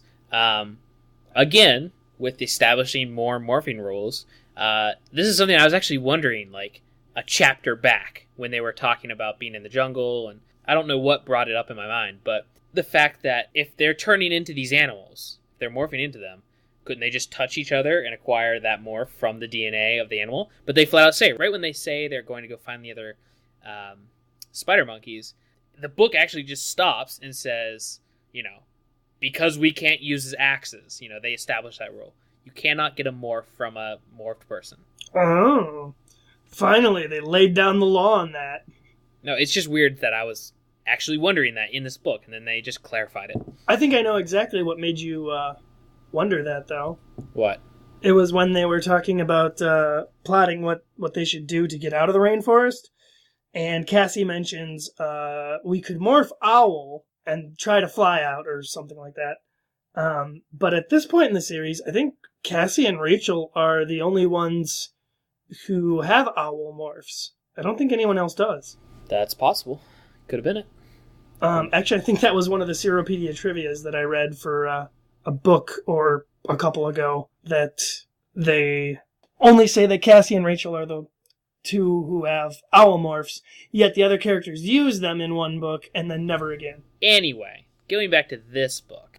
This is when Jake has another time flash moment, and this is finally when he's like, all right, you know what? He admits to everyone what's been going on. It took him long enough. I mean, crazy supernatural things are happening to him, and he's like, I better keep this myself. That is true. You would think the mention of time travel would have immediately alerted him to like, oh yeah, shit, this probably has something to do with my brain thing. I kind of understand at the beginning of the book him thinking maybe I'm losing it. But after the time travel and, the arriving in the place that you saw previously, that's when you speak and up. Jumping back in time now to like when he was square dancing and stuff. It's like, exactly. This is something I should tell Axe about. Yeah, maybe pull him aside or something. But this is just finally when he admits that he's been having these time flashes. And so Axe, equipped with this information, predicts that they have only gone back in time a day or a couple of hours, however much time it was. And he informs them that, well, this also means that we have to get home before the Sario Rip occurs again, or we're all going to be erased from time. I like this a lot. There are a lot of movies and TV shows that have either comedically or seriously tried to explain what would happen in a time paradox scenario where you have two people existing at the same time. And I think one of the best examples is obviously Futurama's version of it, where the paradoxes just keep dying and getting killed hilariously. But this is great. This is like the universe, more like what you'd think the real universe would be like, unfair and violent. It's not a matter of, two can't live at the same time, one must be gone. It's like, no, you got two people existing at the exact same time? You've gone back in time? That sucks, bro. Yeah, you're both dead. Everyone's dead. Everyone you know is dead. It's just like the paradox just wipes out everyone who has anything to do with the paradox and fixes itself. Yeah, it's highly complicated stuff. Yeah, it's well explained though. It's like they made their own version of it. So my favorite is the Back to the Future version, where one of the people just kind of faints due to shock, and that's really all that happens. My favorite is my own, which no one, no TV show or anything has ever gone into yet. But I like, well, a couple have, but I like the idea, unlike Back to the Future, where you have something happening in the past affecting the future, and, Marty's disappearing on stage because he might never exist if certain things aren't happening. I don't like that, because that relies on some kind of supernatural force making him disappear. And I think in a real-world scenario, if time travel is ever possible or anything, I think if something happens in the past, it happens in the past. It's happening in real life. So it's not a matter of changing future events or changing what's happening where someone could disappear. It's happened. When you were in the future, that had already happened in the past. There's nothing changing on either way because it had already happened. So that's my favorite. I don't like alternate timelines. I don't like multi-timeline scenarios. I like one timeline where everything that's already happened has happened and there's no changing anything. You're just heading towards the future that already exists. Huh. Well, that sounds interesting. Time travel with Coleman. Blame me for the sidetracking. No, it's cool. It's going to be my next podcast. It's like Cosmos, but like with less science. Oh, I'd watch that. Yeah, so if they don't get back in time, they're going to be wiped from existence. Yeah, so that's kind of the Back to the Future plot here, almost. Kind of. And then we've got X doing one of his classic hinting at something else, knowing something else, having more information to add, but knowing that they're not going to like it, so he's kind of keeping it to himself, because he says something here, and Jake asks him, "Do you know more?" And he says, "I wasn't paying attention that day." Or whatever his excuse of the week is. This is more of a plot point for Jake's storyline than it is anything to do with Axe. It's more of another decision that he is unsure of, whether he should push Axe, and he decides against it, and it leads to him feeling bad later of not doing what he knew to be the right thing to do. Well, okay, we have got everybody acquires the monkey morphs, and they're just having a ball finally, swinging through the trees. And it's kind of the lighthearted moment of the book, other than, well, since the square dancing. This is really the only other lighthearted moment. Yeah, well, they have a good time. You know, it's a fun experience, and I kind of like the reference to, you know, this feels right. This feels like instinctually like something we in our ancestry. Yeah, like. And I don't know if it was in this book or if I read it somewhere else. But someone said the only reason that we as humans can throw, like we can throw a baseball, is because our shoulder joints at one point, you know, adapted to be able to swing through the trees. So that's why we can overhand throw a baseball. It's because, you know, we evolved to be able to swing in a tree. Oh, yes. So, very interesting. I believe that. That would make sense. Yeah. Very interesting stuff. Let's see. Yeah, and you know what? This is another moment that we haven't really seen for a while, is everybody losing themselves and, like, having fun in a morph. Like, all together. You know? The most notable one, obviously, was Dolphin. Yeah. And I can't think, really, if they've done that since. Yeah, Marco and Jake. Mark. I shorten his name sometimes. Mark and Jake. They lost themselves a little bit in Dog, and that's always fun. But, you know what I mean about being a whole group pure effort? joy, and they have like a whole scene devoted to it. Yeah, I get you. Yeah. So, nice to see one of those again. Almost made Jake's bad decisions thus far seem like they were paying off. And they swing around this damn forest until they lose track of time, and they're like, oh, we should, do something plot advancing. And they're like, oh, some Hork-Bajir. Yeah, sweet. Let's follow him back to the Blade Ship. This is where we get the tired human controller number 1, who is ordering his Hork-Bajir accomplice to just start shooting at all the wildlife, like some random pig. Yeah, because he just wants to take a break, because the Hork-Bajir are... they're like super soldiers, like barreling through this forest, and yeah, they're like made for this kind of climate. Yeah, and the human's like straggling behind. So he's like, "Oh, the pig! It looks pretty Animorphy to me. Shoot it!" And he, sits down on a log or something. Yeah, exactly. And this is somebody doesn't like that. Who do you think? Who do you think doesn't like that? Rachel. She's pretty nonviolent. I guess Cassie's like, "Oh no, we gotta stop him." And I like Marco specifically is like, we're not here to save all the animals. We need to save any ourselves. of them. Or anything. Yeah. Marco's he's cool about that. He's cool about the nonchalant not caring about the loss of life. Right. Well, eventually this brings around the controllers start shooting at like everything, all the birds and everything, and that includes them, the monkeys in particular, which they are.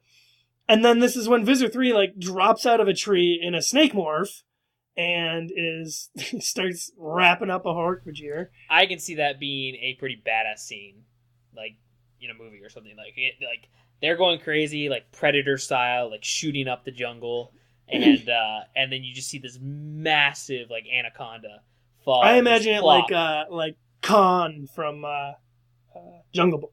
Oh yeah, and he just slithers up and immediately wraps around a Hork-Bajir, and then he starts thought speaking in his terrifying way. Oh yeah, he's all sorts of pissed off at the fact that they could be shooting at the spaceship, they could shoot at him. It's Not good to piss off Visser 3, as we all know. And then this is when the group is kind of like, oh crap, Visser 3, he's here. What are we going to do? We could, try and use this computer core as a bargaining chip. That's kind of our best bet at the moment. And everyone kind of realizes they've been in Morph a while. They need to back off, demorph, regather their efforts a little bit, think things out. And this is when we've got the natives once again. Yeah, the tribesmen. They come back. And despite their language barrier, which they even do a pretty good job of overcoming, actually. See, this is like what I was talking about, like those videos you see of modern day, people going to these Brazilian tribes, and it's really, mostly mutually respectful, and they're very timid. Like you see these people, and even though they're seeing another human, they act like they're seeing, like a dangerous animal or something in the way they approach. But once they get a little comfortable and they don't see it as too much of a threat, you have these awesome scenes of people who, it's not even a matter of language, it's lifestyle barriers in the way. Well, and that's really what the Animorphs books are all about. It's finding a way to put our differences aside and work together and kill something as humans because it's different and we don't like it. Humans and animals are all deserving of life and freedom and liberty and the pursuit of happiness, starring Will Smith. The natives agree that these devil Hork-Bajir need to go, and the Animorphs goad them into it. They think the Animorphs are monkey spirits because I guess they saw them, demorph and whatnot.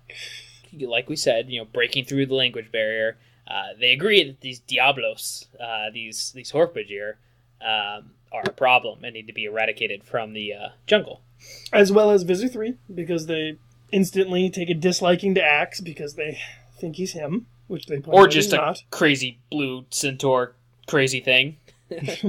No, we have those. They're all over the place in America. And so the natives, they kind of like shadow back into the island, or back into the island. I imagine them just backing up slowly into the bushes until they're gone. They did disappear, Field of Dreams style. Right. Well, I don't know. And it immediately starts to rain. I felt like, they're kind of dicks for leaving these kids out there in the in the forest during the rain. What are you going to do? Give them some extra loincloths to keep them safe? Or taking them back to their village? Put them up in a hut? You don't take random strangers and blue centaurs back to your women and children. Gods, or spirits, at least. You don't take the spirits back to your village? Who knows what this could have been the story of the road to El Dorado. Everybody talks about that movie, and I saw it as a kid, and I thought it was wildly inappropriate. This is actually another kind of nice moment, I guess, because we've got everyone just kind of sitting down, taking a break, because obviously the rainforest sucks.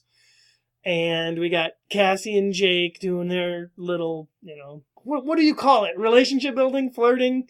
Bonding? I would call this comforting. I don't think it's, loving. She's there for him. He is obviously down in a rut, and it's more than just, oh crap, we're gonna die again.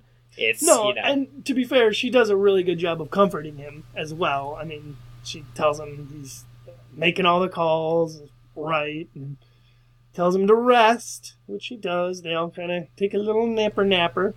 Which, man, they should have had a watch, or not a watch like on your wrist, but like someone keeping watch. They do. Axe. Well, he falls asleep too, so... Yeah, he's got that internal Andalite clock. I'm saying someone should have stayed awake, because they're on a really, really tight schedule here, and they're all incredibly tired. That leads to sleeping in, which they do. Just luckily, not enough. They should have been more punctual. Darn kids. And then finally, I was like waiting for it forever. This is finally when we have Jake waking up, and there's just a jaguar in his face, and of course he acquires it. Yeah, he gets another big cat morph, which is cool. Yeah, it took a while though. I feel like we're nearing the end of the book. Yeah, they did introduce the titular. Well, it's not titular, but the cover-ealer book. I felt like animal. Maybe a more appropriate animal to put on the cover of this book would have been the monkey, since they give so much. It's not as so much importance to that. It's not as sexy though. I guess, but I don't think they use a monkey anywhere else in the covers. Yeah, it's a good point. I don't remember. Well, they use an ape. Not the same thing. Not a spider monkey or whatever you were saying. Yeah, I think a spider monkey would be more appropriate in the sense that diversify their book covers, but... Well, I think it's cool that they all managed to acquire the Jaguar here. It's not just Jake's big cat morph. It's everybody's big cat morph. I'm glad they went with the Jaguar because it's going to lead to way better Thoughtspeak website cover art. So, that's my thoughts. I suppose, yeah. Everybody acquires the Jaguar, with Axe being the last, because he's like, Axe, you can probably run the fastest, so you're going to be the last one to get this cat. Keep an Axe down. As soon as they acquire and escape it, everybody morphs it. Except for Tobias, who's left to fly around and point out, oh, there's lights over that way, it could be a village. Can't wait till book 13. Hey, it's coming up. I know. Yeah, and it's a cool scene here with everyone kind of enjoying the big cat morph, and Jake's like, been there, done that. Whatever. I was doing this before it was cool, you guys. You don't even know. Tigers are way better. He could have gone tiger right here and been just as comfortable in the jungle as we saw earlier. Everybody travels, through the forest, following Tobias's leadership to these lights, and as soon as they get within range, they discover, oh crap, it's the Blade ship, and Visor 3 even had their bug fighter dragged there as well. So he's been pretty productive in these last couple of hours, hasn't he? Small note here. It's my last note, actually, for this book.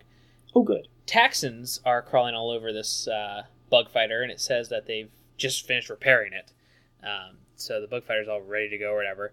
But the Animorphs make a little joke here, or they're just talking, about, hey, those Taxons over there, they almost look like they're at home in the rainforest. They could fit right in around here. Yeah. Are you reading that from my notes? No. You put that in your notes too? Yeah. Huh. No. That's my last note that I wrote down before we got started. I just thought that was some nice book 53 foreshadowing.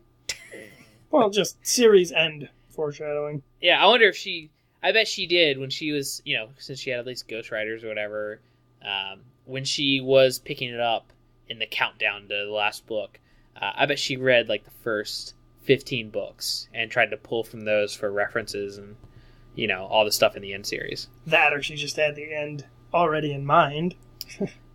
Probably, but I think you see details of her having just done that, like the whole lobster morph thing with Marco and things like that. It almost seems like she trawled the archives to make some cool references to the beginning of the series.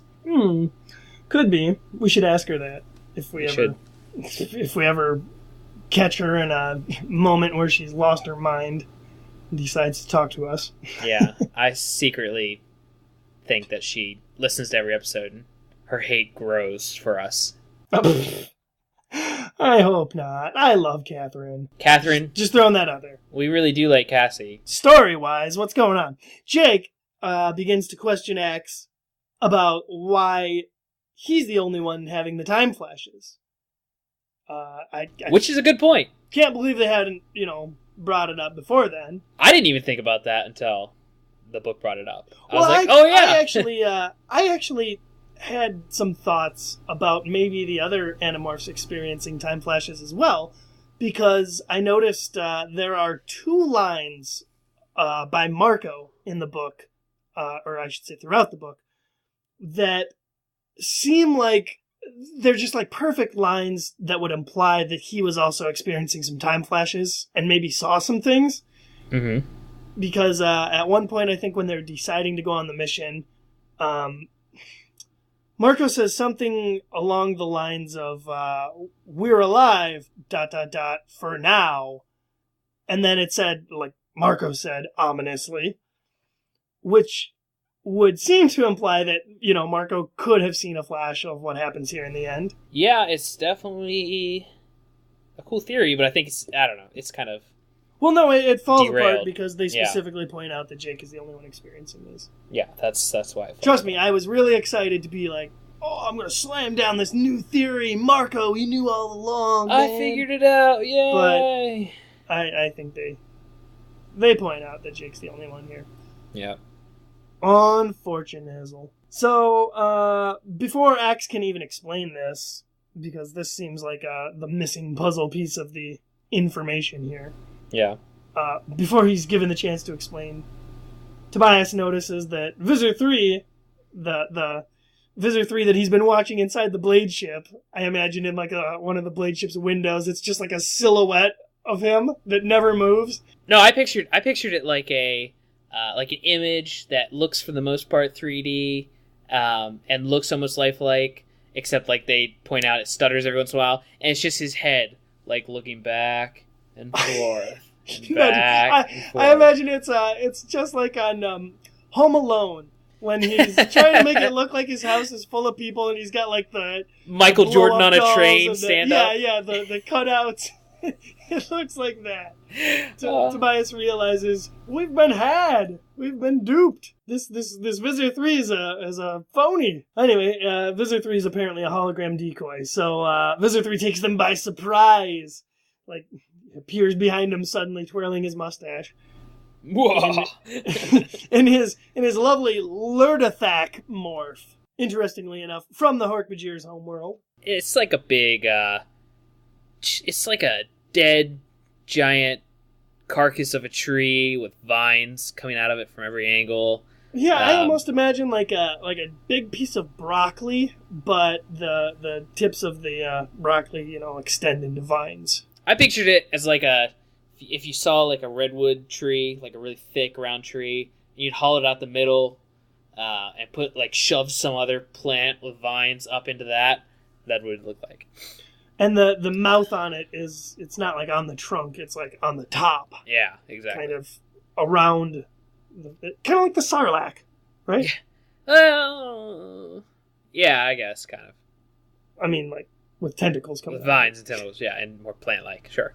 Exactly, so that's the Lurdathak. Visor 3's in this Gigundo Lurdathak morph, which is grabbing everybody with its vines and shoving them in its mouth-like thing, and Jake, thinks, holy crap, Visor 3's eating my friends! And Visor 3 mentions in wide-range Thoughtspeak, he's keeping them alive. Like, he has some way to kill them once they're inside. I guess he could just further his digestive process. But he specifically says that he's keeping them alive until he gets Jake, or gets one of them, or decides what to do with all of them. Yeah. Yeah. He's just collecting. Remember, he's a collector. Yep. That's why he gets these morphs. So Jake, he's like, I can't even get close. What am I going to do? He demorphs. Wait, where does he demorph? No. This is, he's in it deep. Yeah. And then the natives come out and start chucking their spears. Yeah. This is when, their triumphant return here. Exactly. And then this is like Jake's realization that the creature's vines that are coming out of it are like vines that, he could swing on as a monkey, per se. But where's Jake go to demorph? That's what I'm thinking. This is when he runs off, when the natives are attacking. So he just goes further off in the forest, you think? Yeah. He runs off into the forest and demorphs quick and morphs monkey instead. And then this is when Visor 3 is finally, I guess, shirked off the spears that were chucked at him and scared the natives away. Jake reappears as a monkey and basically proceeds to just, climb up the Visor and stab him with a spear. Oh, but it's kind of cool because the natives chuck him the one last spear. Oh, I'm sure that was, terrible movie. But the first Alien vs. Predator, there's a great scene where the alien queen is out and they're on top of one of the ice shelves of Antarctica or wherever in the South Pole, and the queen's killing everybody and running around destroying buildings like a big T-Rex queen looking thing. And there's one part where she's about to get one of the main characters, and behind her the predator jumps up and he unfolds his spear, does a little spin move, and then just stabs her through the side of the head. And I assume it was exactly like that, like Jake and Monkey Morph swings up a vine. One of the natives throws him the spear. He grabs it, turns around, uses the motion to get more force behind the spear throwing. I'm sure it was epic. As he's flying through the air, he shouts, "K.O. Ken!" Times 10! Turns red and shoots into him. But unfortunately, who knew this sharpened stick with a little bit of plant poison wouldn't kill this giant alien plant creature. Right. So, yeah, he definitely gets caught by the visitor. And the visitor's, maybe he was in pain a little bit, or maybe he was just, his pride was hurt. Well, I think it was implied that he'd been stabbed enough with enough poison darts that he'd probably, well, no, he could demorph. He's fine. Yeah, but he's still surrounded by natives. Either way, he's pissed off, and Jake is in his grasp, and Visitor's just like, screw it, I don't even want to collect you guys anymore, and he strangles Jake to death. Oh, no, yeah, he totally snaps his little monkey neck. Yeah, Jake's dead. That happened. We were joking about it all through the episode, but this is where Jake dies. For reals. Totally. Although it doesn't really matter, because in the next chapter, he wakes up outside of the motel right before they're about to run the mission. So right convenient. Before they are questioning whether they should go on this mission, and they're feeling weird and everything. And I love it, because Jake's like, if you think about the build-up in the beginning of the book leading to this moment, if they had started that book, and then out of nowhere, Jake's like, no, we should totally not do this mission. Go home, everybody. It'd be really weird, but that's totally what happens. Yeah, that's true. Although, it seems like kind of a weirdly convenient place for them to snap back to. I mean, why wouldn't he snap back to the first instance of... He didn't snap back to anything. Well, I mean, his consciousness snapped back, you could argue, but it's just a matter of timing. This is what time they were at. Oh, that's what time it actually was, wasn't it? Yeah, that's what the real-world time of when he was killed by Visitor 3 was right before this question. The mission started, yeah. And that's another time when Marco said something really weird. It was something about, no, it's when they're talking about, before they're about to go to the Blade ship, he says, go into the light, and makes a reference to Poltergeist. Oh, yeah, great. Always. And Jake says, what does that mean, go into the light? And he says, well, it means to die. I thought that was another quote. And you know what? The more Tom Hooper directed movie references we get on this show, the better. Living with Tom Hooper. But I don't think it's that convenient either, because sure, this is a moment that they allude to. It's like, oh, this is the decision that started it all. But this is like the fourth time they've questioned going on a mission in this book. So it's, it could have flashed back before any of those times, and they could have stopped the mission. So, right. Well, it was the perfect moment, because immediately he's like, "Nope, we're out skis. Yep, no more missions. Everyone bail." And it's great, because then this leads into, earlier Axe had said when he revealed that his theory that none of them would remember anything if they could collide these universes and get back to their other bodies. He says that really, if Jake's the only one having these flashes, these time flashes, then really the other Animorphs, this never happened. Something got fixed, and they're not even there. It's a memory of what they had done, but they weren't... It's really confusing, but I loved it. I loved how it kind of made sense in the sense that Jake is the only one experiencing these things, even though in a possible timeline, the others went through it as well, and that's the shadow of what Jake is seeing during the entire mission in the jungle. Right, yeah. They pointed out that they could have all been just memories.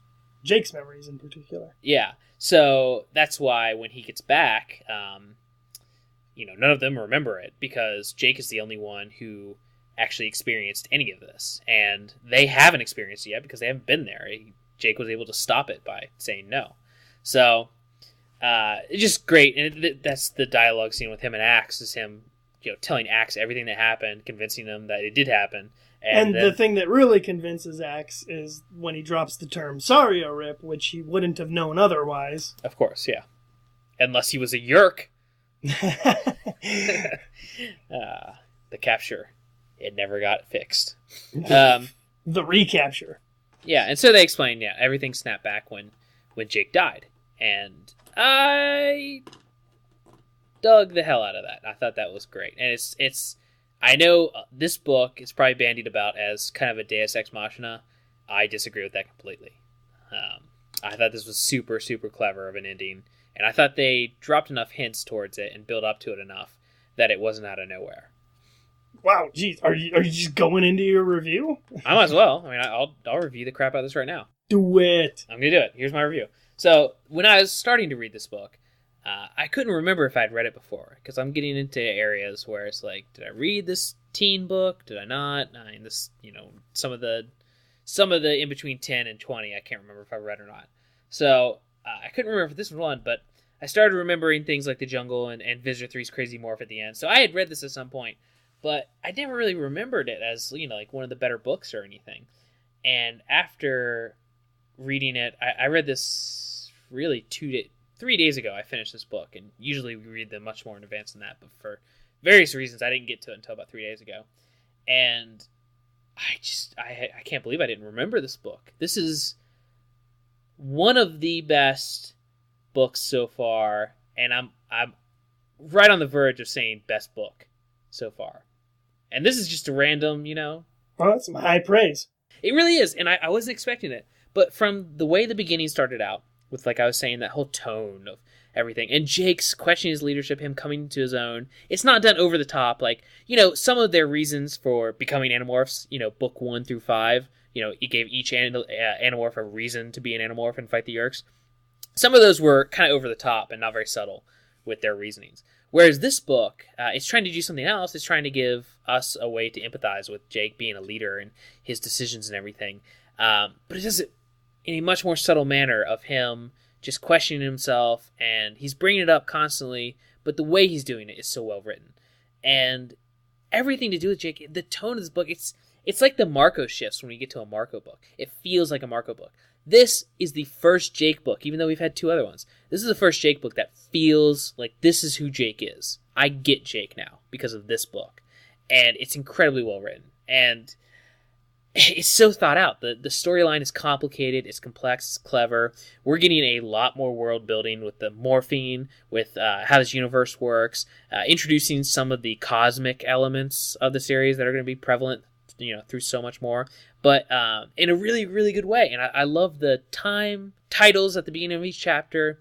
I love everything. I thought this book was much, much better than I was expecting it. Even though it has some of the cliches of the other ones, Visitor 3 showing up, things like that.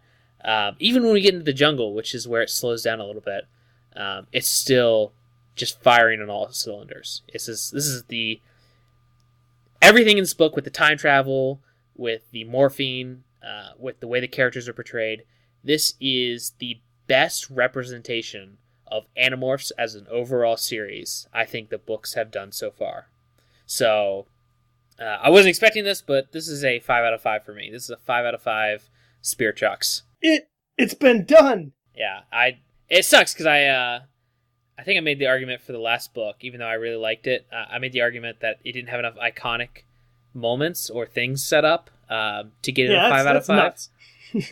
But I'd say the iconic thing that this book represents is this represents Animorphs, the book series. This is what every other book tries to be, is this book. The elements that are done this, and the way it's written, and how well everything, all these elements that are throughout the rest of the series are woven into this one storyline. It's pretty close to perfect. Wow. I love it when you review the books first, because then I can just say, ditto, good sir. Because seriously, you did point out, I mean, most of everything I had, and just so much more than I could even ever say. So I'll just tell you what I liked about the book, because there really wasn't anything that I didn't like about it. I just enjoy the fact that the characters are all showing growth in their own particular ways, and especially Jake, who has been kind of a broad, sort of generic authority figure for the group thus far. You really get to see him come around and question his decision-making ability. And that stuff that's what's interesting about Jake, as you have pointed out. I like the fact that everyone's strategizing morphs, finally. But I already pointed out that just could be because they have more morphs to choose from now. But seriously, man, you've said it all. Despite that, I am going to give it a 4 out of 5. What? I know. Because it is one that I did read a long time ago, and I remembered it. Although the ending made a lot more sense to me now than it did to me back then. I think back then it kind of went over my head. So this time around, I understood and enjoyed the ending. Still, that said, I don't think it adds enough to the overall canon of the series. That's why I gave The Android a 5, because it added the chi. Such a huge thing. Whereas this book, you're dead right. I mean, it is entertaining, it is fun, it is the Animorphs book that all books should strive to achieve. And for that, it earns a 4. But that 5 slot is the ones that I deem critical to read. And this one, it's fun, but I don't think it's critical. So there you go. 4 out of 5, Lurdithax. Ooh. Boom. Going for the alien name twice, 2 episodes. Oh, you remembered. Well, I see this. The way I think about it is you're right about the Android, and I give that a 4 out of 5 because I really liked it. And I love the iconic moments. But the tone of that book was... Oh, it was constantly like, we're screwed. Well, it had some goofy elements too. Whereas it had one of the best, darkest, battle scenes at the end and everything. And the whole Eric Chi is awesome and is great for the series. But Animorphs, the Android, it felt more like some of the parts of Animorphs where they're trying to be goofy and they're trying to be lighthearted, but they're also trying to show battle scenes and stuff. Maybe that's just the fact that it was narrated by Marco. But yeah, you know what? Marco really took a back seat in this book. Yeah, but the Android, I felt, is more sci-fi. Whereas this one's totally that too, but this one was trying to be more real world, I thought it fit. Whenever the series does that, I like it more, because these are just teenagers, and they live in the real world, and they're just happening to encounter these, sci-fi elements. And that's when I think the series is at its best. And to compare it, I would equate the Android more to a, this is kind of an obvious comparison, but it's more of a Mission Impossible type movie. If we're talking about the Animorphs in a spy genre of movies. Oh yeah, I see your point. Yeah. It was a heist film. Yeah, the Android is more Mission Impossible with some crazy elements that are crazy and actiony and stuff like that. Whereas the Forgotten is like Tinker Tailor Soldier, spy thriller, just crazy and realistic and scary. That's what I dug about it. I dug the crap out of it. Well, it was definitely an enjoyable book. I will give it that. And in fact, I'm usually I'm excited, but I'm not so excited to go on to next week's The Reaction. I don't know much about next week's. I don't think I have read it. I don't remember the cover with her turning into an alligator. I guess it's about some sickness, some morphine sickness or something. Is that right?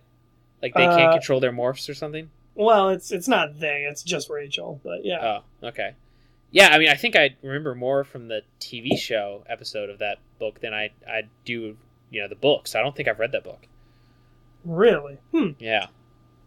Well, it's another one that, I think it'll be better than The Secret. I'll give it that. Okay, that's good. Because apparently we're not allowed to have another episode like The Secret, because our fans will hate us.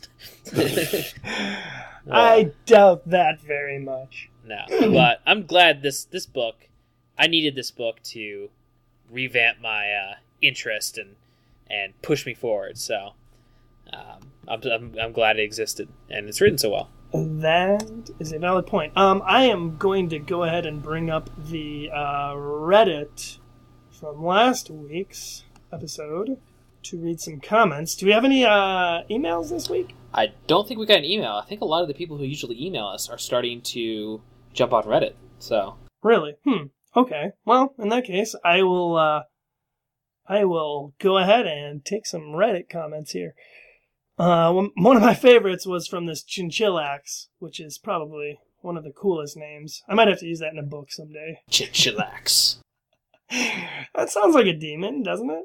Yeah.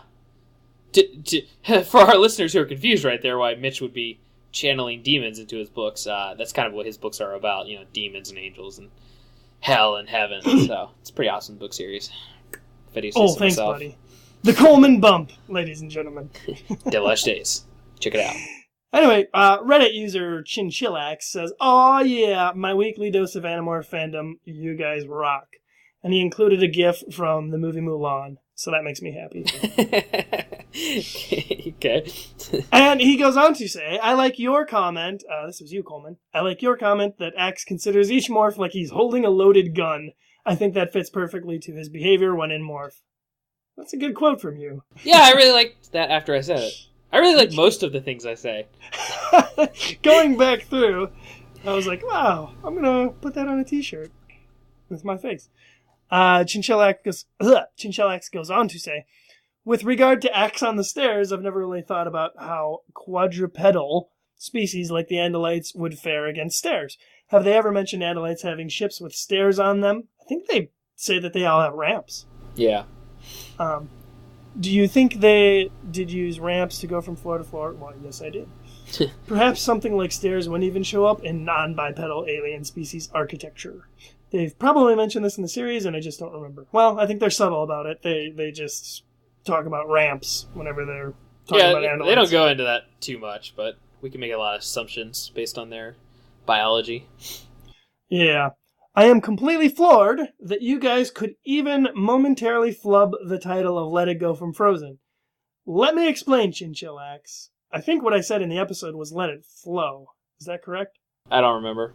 I don't remember either, but if I said Let It Flow, it was because working at an elementary school, around the time that movie came out, not a day went by that I could get out of there without hearing that song at least once. I don't think I've heard the song yet.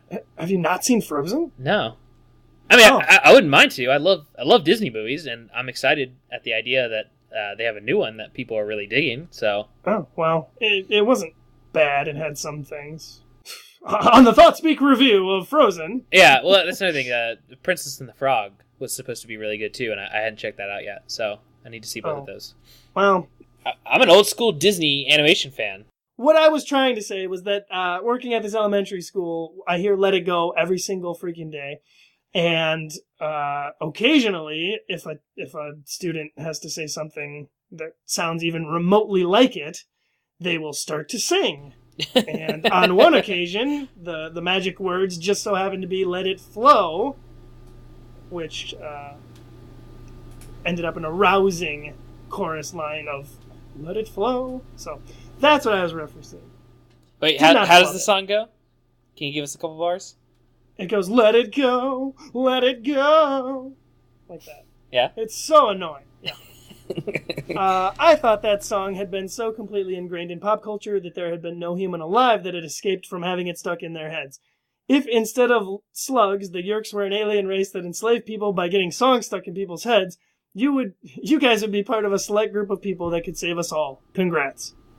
Thank you? At least me. You've seen the movie. So you would be taken over. I'm just the insider. I'm looking at. And then Chinchillax asks, so, I know I still said it wrong. So, where is that link to the older model Rachel singing "Let It Go"? Now, to be fair, he's talking about what I brought up. Yeah, exactly. Which I saw that someone linked it on my Facebook feed. I didn't click on it because I've never seen the movie. I do the notes and updating the website. And yeah, Mitch, where was it? You never showed me a link to it, sir. I didn't have a link. Well, you were supposed to provide the link. I saw that somebody posted it, and the post specifically said the actress who was singing it was known for her role as Rachel on the Animorphs TV show.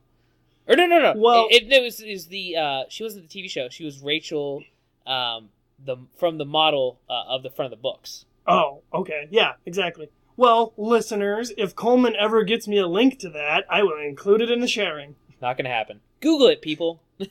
We're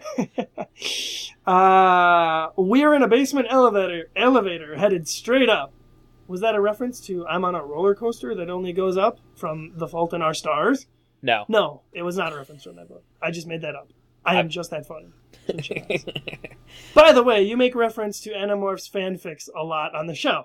Have you ever actually read any Animorphs fanfic? And if so, do you have any recommendations? Unfortunately, no. I just talk about all the fanfics that I want to read without ever actually researching them. I wish I was a better fan because while I haven't gotten into the Animorphs fanfics much, I did start reading one that I thought was particularly interesting. And I know there's a bunch that do this, so I can't name the specific one, but it was particularly good. But it basically took up seconds after the book series ended.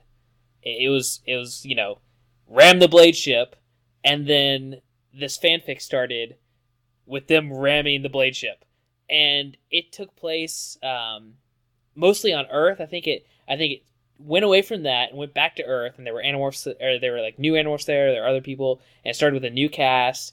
And I read like 4 or 5 chapters, and it was indistinguishable from an actual Animorphs book. It was really good writing. And they had, from what I saw, they had like 20 or 25 books written that take place after the Animorphs series already. What? No. Yeah. Books or chapters? No, books. They had 25 books written after the end of the series. I assume they've been doing this for years. You might have to provide a link to this. I don't know where it is. I just saw it once. And I started reading a few chapters of it. Well, do some research, buddy. Google it, Coleman. Follow the paper trail. Yeah, and my only problem with that is I have a mental block. Even though I was enjoying it, I have a mental block in my head saying this isn't the real story, so it's pointless to read it. Yeah, I get that too. It's like, why read it? It's not canon. It could be retconned. Now that's how everybody feels about Star Wars. So many EU books that we've all enjoyed and read, and now they're all gone. Which is good, because now we can have a real continuity. But yeah, there's a lot of books after that take place after the original movies, and but Coleman can't tell you the names of them. I can tell you there's a few of those. I haven't read any of them, but no, not Star Wars, Star Trek, whatever you're talking. I'm talking about Animorphs. Star Wars. Yeah, I'm just saying. Let's continue here. Mercury Chaos Reddit user Mercury Chaos says, "Well, ungulates can walk up and down stairs," and then included links to some videos of horses and stuff doing that. Let me clear the air here. When I was talking about that on the episode, and I thought I cleared the air on Reddit, but I guess no one paid attention. I wasn't talking about the ability of a horse-like or a deer-like creature to walk up and down stairs. I was talking about the fact that Axe was in human morph, and he, while walking down the stairs, morphed to Andalite. I call BS on that. No way. Yeah, I think that just would look very awkward. And I mean, he was the last one on the stairs, so if you think about it, he'd be taller than everyone. No. And I assume that when he starts morphing Andalite, it's just a big growth that comes out of his back that slowly forms into like his hind end and legs. The morphing is completely random, so there's no way you could start morphing, more legs and a tail and all of that. And has gotten the art of demorphing down enough that he knows his own body, that he can somewhat control what aspects are coming out, especially in a focused spot like on the stairs. I think he would know to bring out his little hinders. But you're facing downwards to provide some stability. Walking downwards, you don't, even if you could control where your legs come out and all that stuff, you'd have to balance and then fall onto your front legs while they're half formed while walking downstairs. Not happening. No, dude, I'm saying he's still walking down the stairs with his human legs would be his front Andalite legs.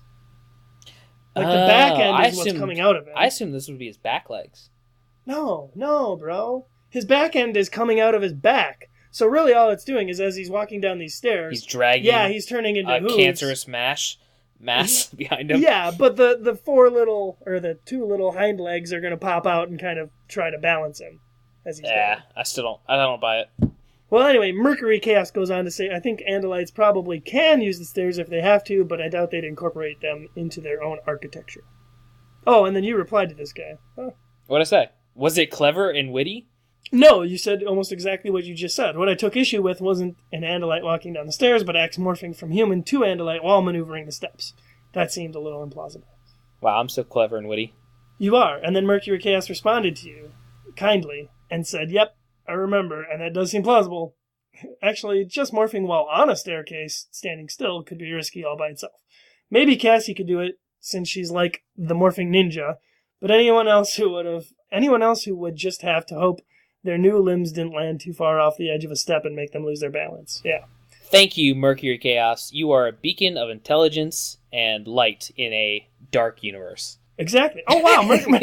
Mercury Chaos commented again towards the bottom here and said, I was reading along as I listened to the episode and I noticed that the human controller head of security at the Madcom building specifically says that the Pemalite crystal is worth more than the mothership and everything in it.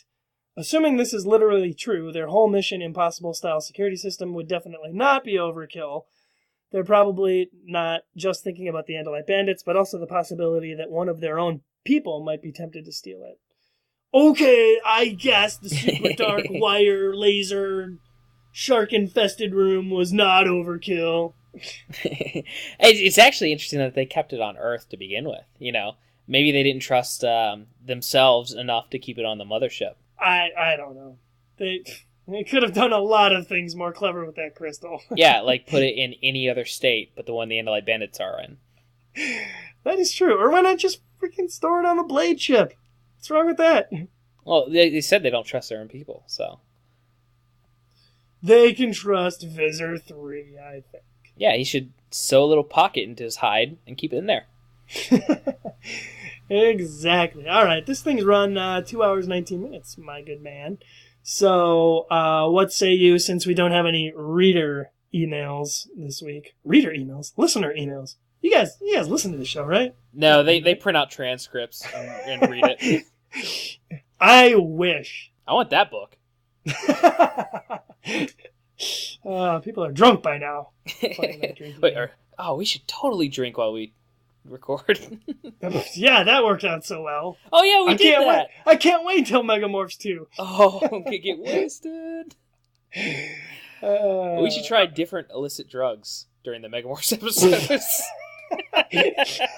I read Megamorphs 2 on LSD, and I swear I was a T-Rex. I overdosed on Megamorphs number 4. Our listeners would love that. Well, no, seriously, we don't have any listener emails this week. Sad face. Oh, guys. Brownie face. Guys. Come on, Heather Haskell, what are you doing? We need at least 3 emails from our regulars.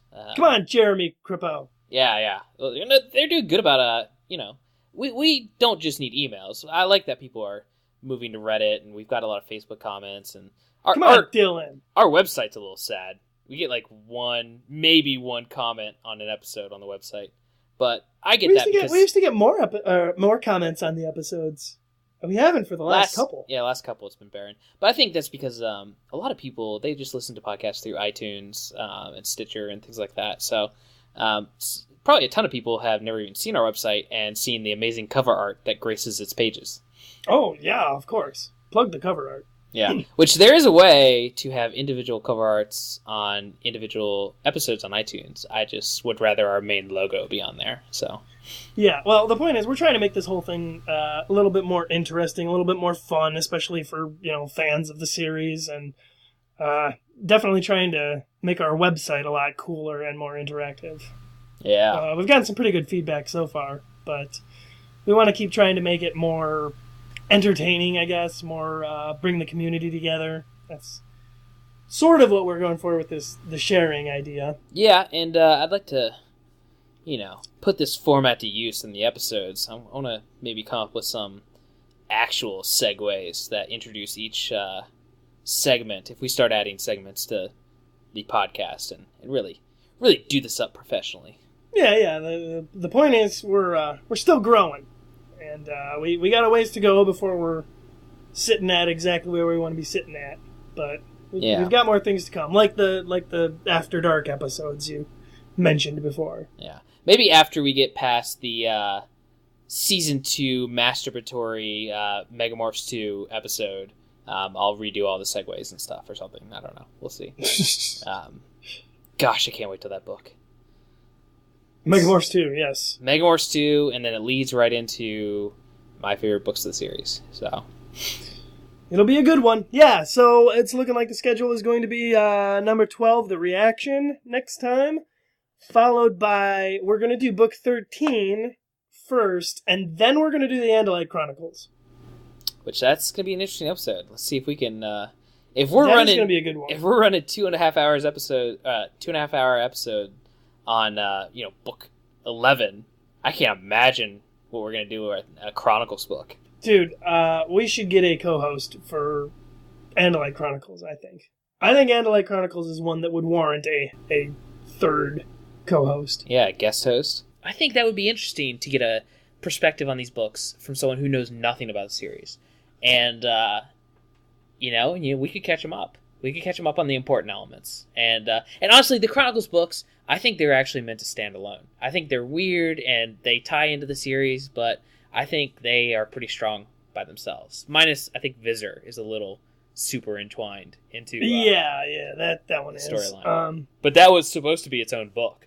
That was supposed to be like book 35 or 36. So.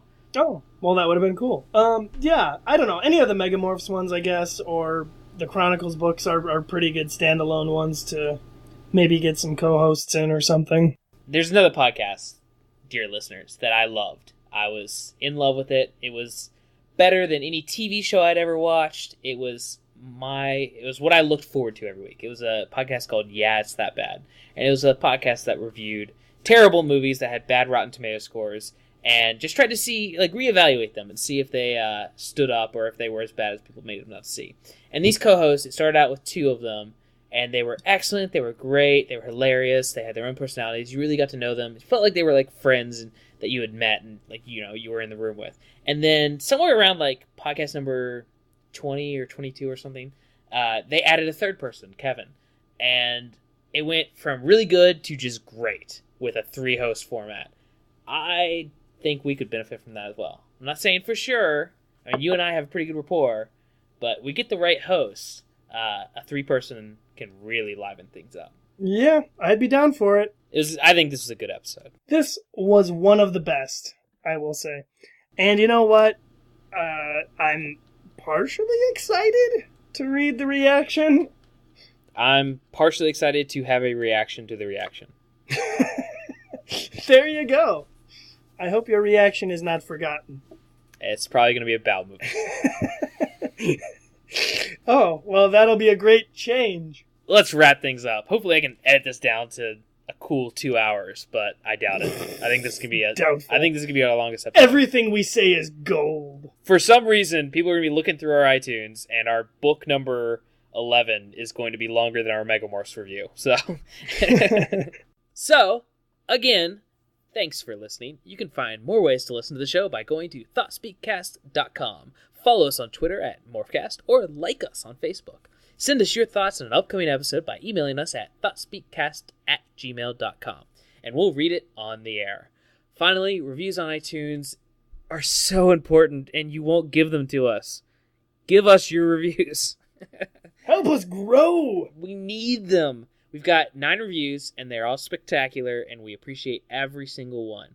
But we need more. The more reviews you have on iTunes, they actually feature you and spread you to everyone else. So if you want this podcast to blow up, if you love our 2.5-hour episodes that are random as hell and talking about Star Trek and space travel and Sario rips, you need to review us on iTunes.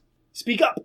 Look, the fact is, we need to get famous on your coattails. So put in the work, do it for us, and we promise we will. We promise we believe in trickle-down economics. So what's good for us is good for you.